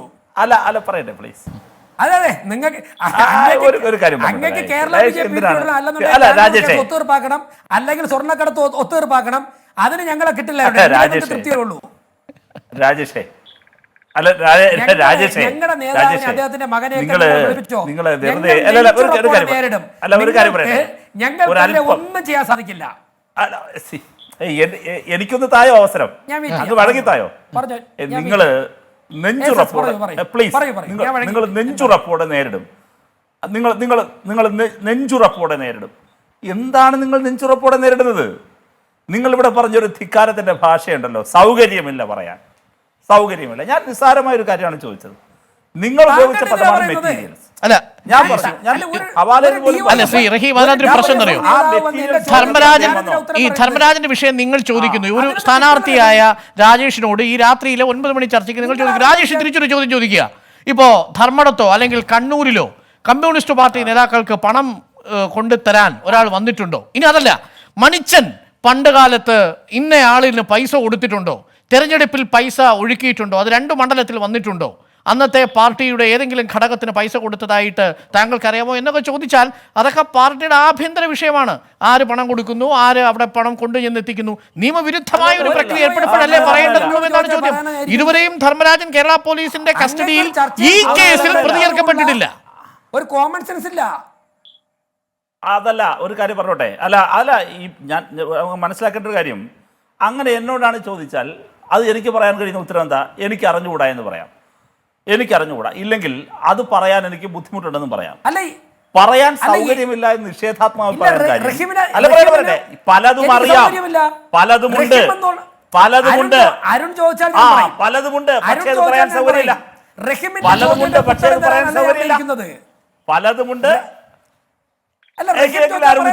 അരുണ് ചോദിക്കും, വ്യക്തത വരാൻ വേണ്ടിയിട്ടാണ് ഈ രാജേഷ് പറഞ്ഞു. റഹീമേ, രാജേഷിന് അറിയില്ല തിരുവനന്തപുരം ജില്ലയിൽ പൈസ വിതരണത്തിനോ അതല്ലെങ്കിൽ മറ്റു മെറ്റീരിയൽ വിതരണത്തിനോ ധർമ്മരാജനെ ഏൽപ്പിച്ചിട്ടുണ്ടോ എന്ന് വട്ടിയൂർക്കാവിലെ സ്ഥാനാർത്ഥിയായ വി രാജേഷിന് അറിയില്ല. ഇല്ല, പൈസ വിതരണം എന്നുള്ള വാക്ക് അരുൺ അതിൽ കുത്തിത്തിരികയാണ്. ആ തന്ത്രം വേണ്ട.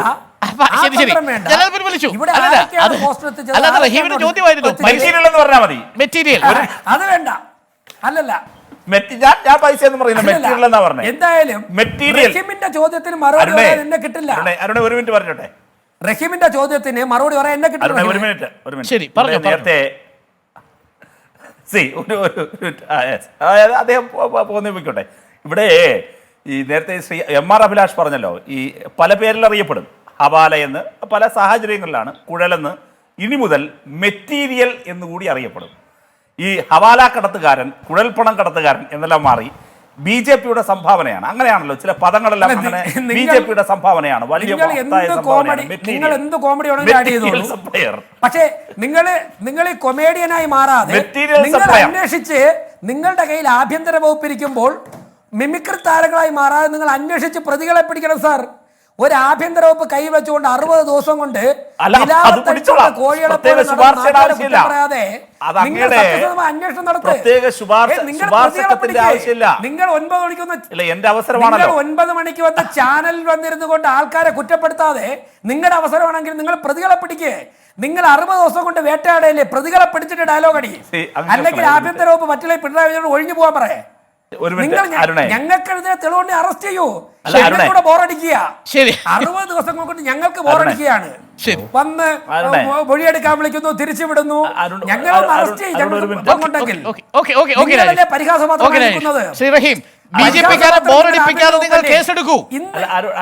നിങ്ങൾ അറസ്റ്റ് ചെയ്യും. അല്ല അരുണേ,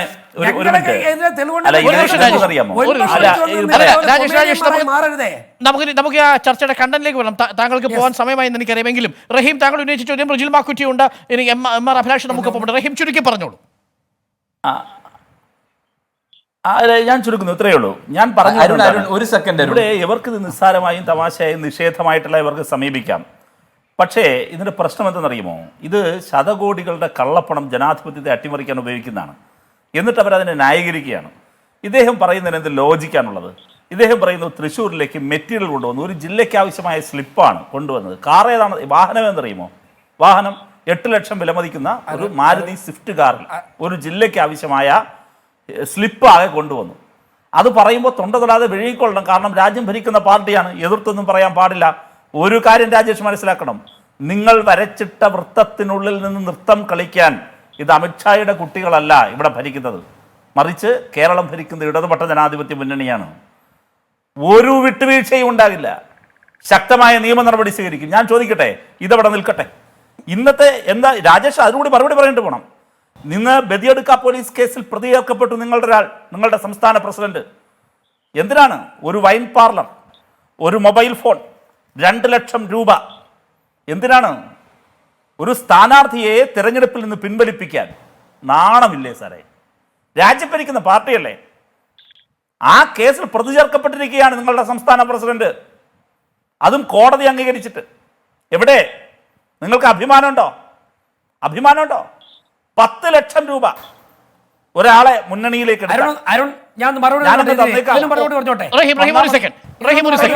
ഈ മഞ്ചേശ്വരത്തെ കാര്യത്തിൽ ഒരു മറുപടി. മാർച്ച് 21-ാം തീയതി യുവമോർച്ചയുടെ ട്രഷറർ സുനിൽ നായിക്കും സുരേഷ് നായിക്കും അശോക് ഷെട്ടിയും അടക്കമുള്ള BJPയുടെ അനുഭാവികളും പ്രവർത്തകരും എന്തിനാണ് കെ സുന്ദരിയെ കാണാൻ പോയതും ഷാൾ അണിയിച്ചതും? അന്നാണ് പൈസ കൊടുത്തതായി പറയപ്പെടുന്നത്, 2.5 ലക്ഷവും ഫോണും. അതായത് ഞാൻ പറയാം, മാർച്ച് 21-ന് സുന്ദര റിട്ടേണിംഗ് ഓഫീസറുടെ അടുത്ത് ചെല്ലുന്നു. എനിക്ക് എൻ്റെ നാമനിർദ്ദേശ പത്രിക പിൻവലിക്കണമെന്ന് പറയുന്നു. അദ്ദേഹം പറഞ്ഞു 21-ാം തീയതി ഞായറാഴ്ച ആയതുകൊണ്ട് റെസിപ്റ്റ് തരാൻ സാധിക്കില്ല, പിറ്റേ ദിവസം വരാൻ പറഞ്ഞു. തിങ്കളാഴ്ച രാവിലെ സുന്ദര പോയിട്ട് നിരവധി ഉദ്യോഗസ്ഥന്മാരുടെ മുൻപിൽ വെച്ചിട്ട് സ്വമേധയാ ഞാൻ എൻ്റെ പത്രിക പിൻവലിക്കുന്നു എന്ന് ഡിക്ലറേഷൻ കൊടുത്ത് പത്രിക പിൻവലിക്കുന്നു. 21-ാം തീയതി വൈകുന്നേരം ബദിയടുക്ക പോലീസിൽ BSP ഒരു പരാതി കൊടുത്തു, സുന്ദരയെ കാണാനില്ല. 22-ാം തീയതി ഇതേ സുന്ദര ബദിയടുക്ക പോലീസ് സ്റ്റേഷനിൽ പോയി സർക്കിൾ ഇൻസ്പെക്ടർ മുമ്പാകെ ഞാൻ സ്വമേധയാ പത്രിക പിൻവലിച്ചു, എനിക്കൊരു ബുദ്ധിമുട്ടില്ല എന്ന് പറഞ്ഞിട്ട് വീട്ടിലേക്ക് പോകുന്നു. ഇപ്പോൾ ഇതേ സുന്ദരയെ CPM വിലക്കെടുത്ത് സുരേന്ദ്രനെതിരെ ഒരു മൊഴിയും കൊടുത്ത് കണ്ണൂരിൽ മുമ്പുണ്ടായിരുന്ന DYSP സദാനന്ദൻ മുൻപ് മുതൽ തന്നെ സുരേന്ദ്രനെതിരെ പല കേസ് രജിസ്റ്റർ ചെയ്തിട്ടുള്ള CPMന്റെ ഒരു പിണിയാളായിട്ടുള്ള DYSP സദാനന്ദനെ അവിടെ പോസ്റ്റ് ചെയ്ത് സദാനന്ദൻ ഈ കേസിന്റെ അന്വേഷണം കൊടുത്തിരിക്കുന്നു. സുരേന്ദ്രൻ സുന്ദരയെ കണ്ടിട്ടില്ല. മാർച്ച് 21-ാം തീയതി എന്തിനാണ് സുനിൽ നായിക്ക് കെ സുന്ദരയെ കാണാൻ പോയതെന്നതാണ് ചോദ്യം. മാർച്ച് 21-ന് അല്ല, അത് സുനിൽ നായിക്കിനോട് ചോദിക്കണം. അല്ല, സുനിൽ നായിക്ക് യുവമോർച്ച ട്രഷറർ ആയിരുന്നില്ലേ? സുനിൽ നായിക്കിനോട് യുവമോർച്ച ട്രഷറർ സുനിൽ നായിക് ആയിരുന്നു എന്ന് വെച്ചാൽ സുനിൽ നായിക്ക് പോയിടത്തെല്ലാം തന്നെ ഞാൻ റഡാർ ഫിറ്റ് ചെയ്യാൻ പറ്റുമോ എനിക്ക്? അല്ല, ഈ സുരേന്ദ്രന്റെ തെരഞ്ഞെടുപ്പ് നടപടിക്രമങ്ങൾ മഞ്ചേശ്വരത്ത് നിയന്ത്രിച്ചിരുന്ന നേതാവ് കൂടിയായിരുന്നില്ലേ സുനിൽ നായിക്? അങ്ങനെ ഒരു അറിവ് എനിക്കില്ല. മഞ്ചേശ്വരത്ത് നിയന്ത്രിച്ചിരുന്നത് കർണാടകത്തിൽ നിന്നുള്ള ചില നേതാക്കന്മാരുണ്ടായിരുന്നു. പിന്നീട് യുവമോർച്ചയുടെ സംസ്ഥാന പ്രസിഡന്റ് ഈ സുരേഷ് നായിക്കും അശോക് ഷെട്ടിയും അടക്കമുള്ള ആളുകൾ വാണിനഗറിലെ വീട്ടിലെത്തുകയും 2 ലക്ഷം രൂപ കൊടുക്കുകയും അതിൽ 50 ലക്ഷം രൂപ 50,000 രൂപ അമ്മയുടെ കയ്യിൽ കൊടുത്തെന്നുമാണ് കെ സുന്ദരിയുടെ മൊഴി. BSP നേതാവായ കെ സുന്ദരയെ കാണാൻ യുവമോർച്ച ട്രഷറർ അങ്ങനെയാണെന്നുണ്ടെങ്കിൽ അവരെയല്ലേ പ്രതിയാക്കേണ്ടത്? സുരേന്ദ്രൻ എന്തിനാ പ്രതിയാക്കുന്നത്? സ്ഥാനാർത്ഥി സുരേന്ദ്രനാണ്.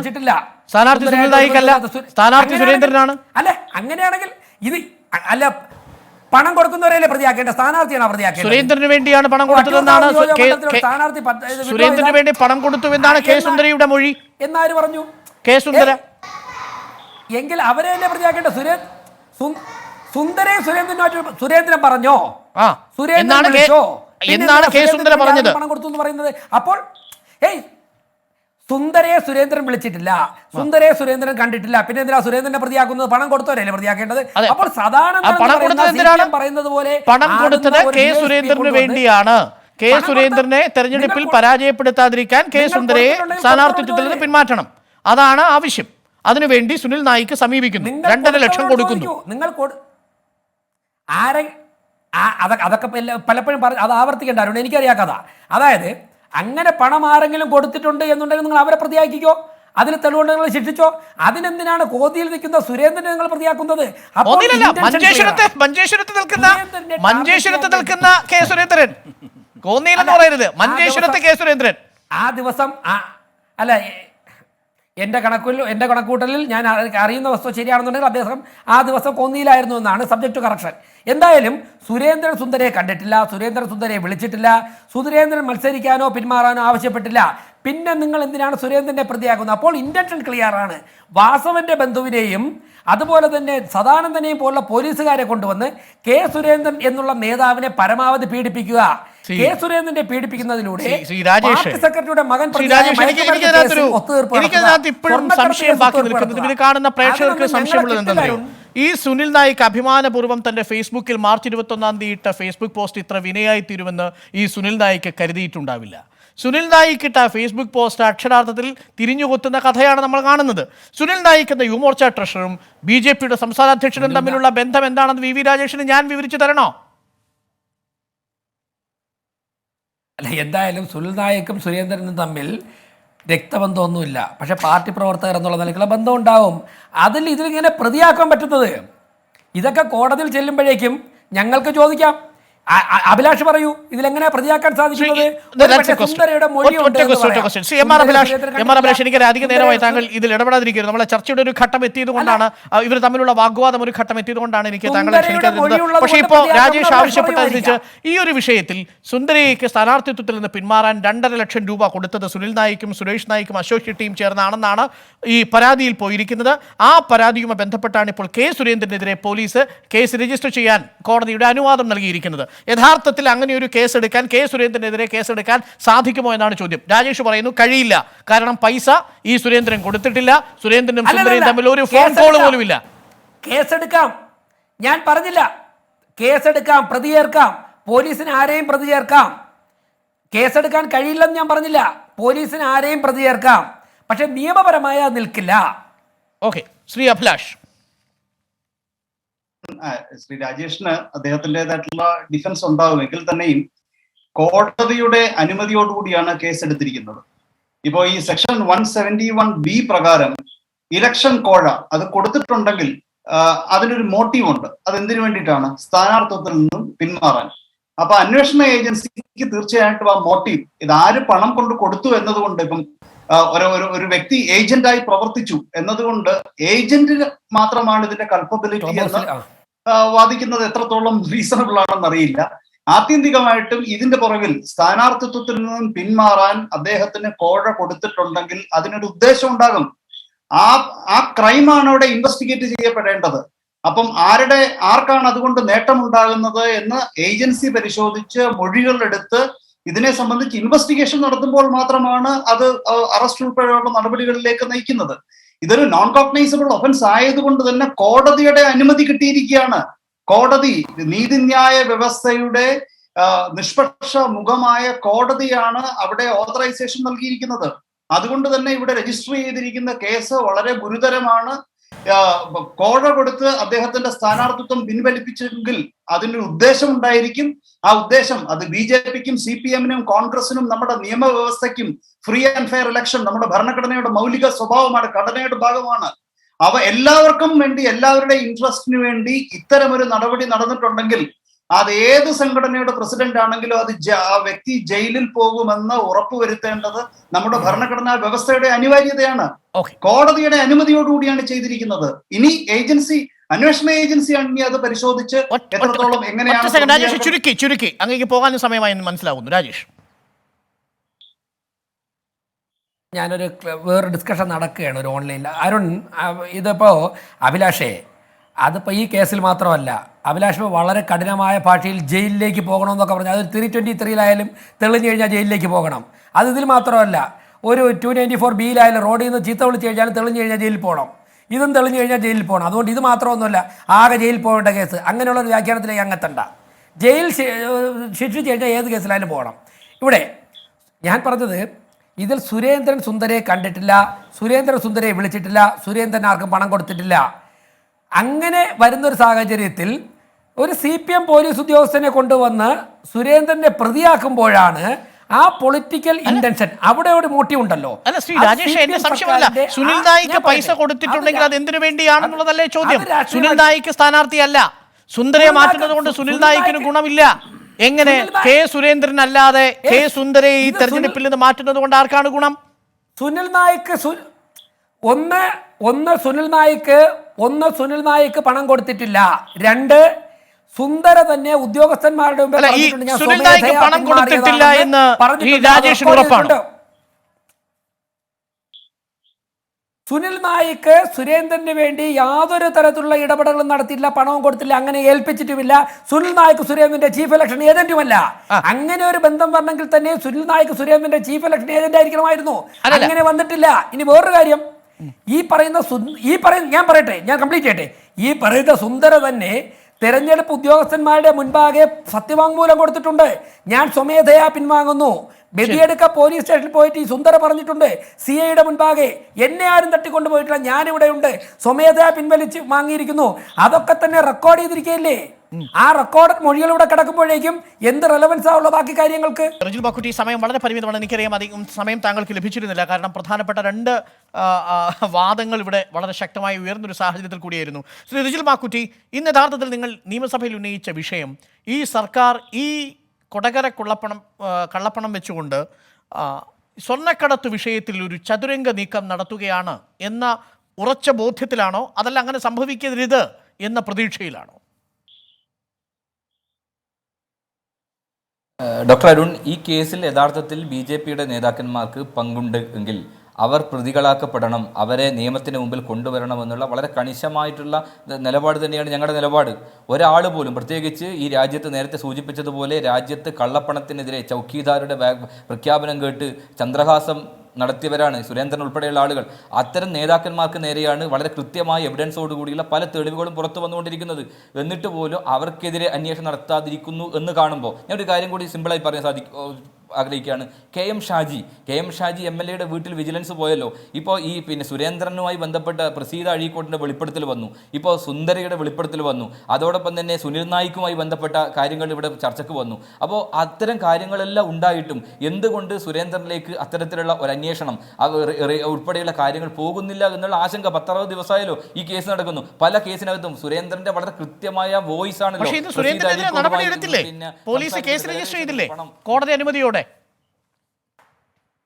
ഞാൻ ചോദിക്കട്ടെ, എന്തുകൊണ്ട് മറ്റു കാര്യങ്ങളിലേക്ക് പോകുന്നില്ല? ഇപ്പോൾ ഇവിടെ രാജേഷ് വളരെ പല ആവർത്തി പറഞ്ഞു, സുനിൽ നായിക്കിന് അതിൻ്റെ പണമാണ് എന്നാണല്ലോ ധർമ്മരാജൻ പറഞ്ഞത്. എവിടുന്നാണ് ഈ സുനിൽ നായിക്കിന് പണം വന്നത് എന്ന് അന്വേഷിക്കണ്ടേ? ഇപ്പോൾ പല കേസ് മോഷണം നടക്കുമ്പോൾ CCTV ആണെങ്കിൽ ഫേസ്ബുക്കാണ് ഇപ്പോൾ സുനിൽ നായിക്കിന് വിനയായിട്ടുള്ളത്. അപ്പോൾ ആ സുനിൽ നായിക്കിനെ കുറിച്ച് വളരെ കൃത്യമായി അന്വേഷിക്കണം. സുനിൽ നായിക്കിന് വന്ന പണം ഞങ്ങൾ ഇന്നലെ ആരോപിച്ചതുപോലെ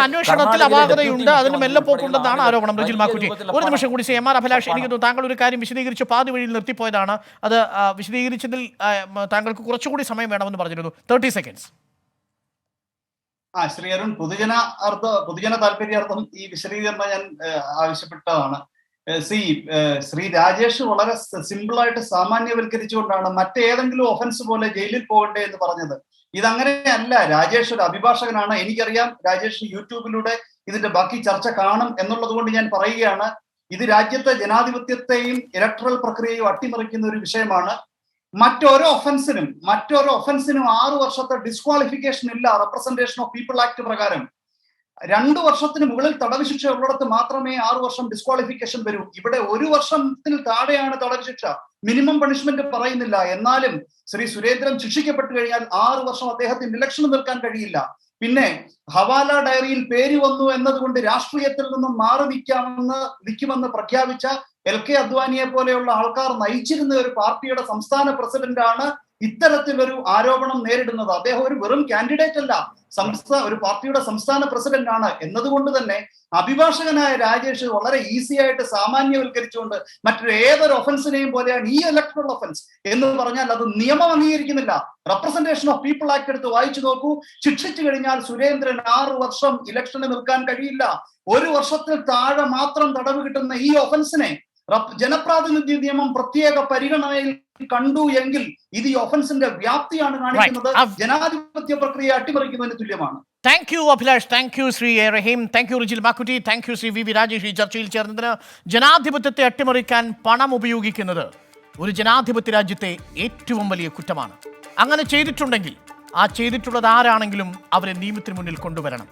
പക്ഷേ അതിൻ്റെ പേരിൽ ഒരു ചതുരംഗ നീക്കം നടത്തരുത് ഉത്തരവാദിത്തപ്പെട്ടവരെന്ന് ഓർമ്മിപ്പിക്കുക കൂടി ചെയ്യുന്നു. എൻകൗണ്ടർ ഇവിടെ അവസാനിക്കുന്നു.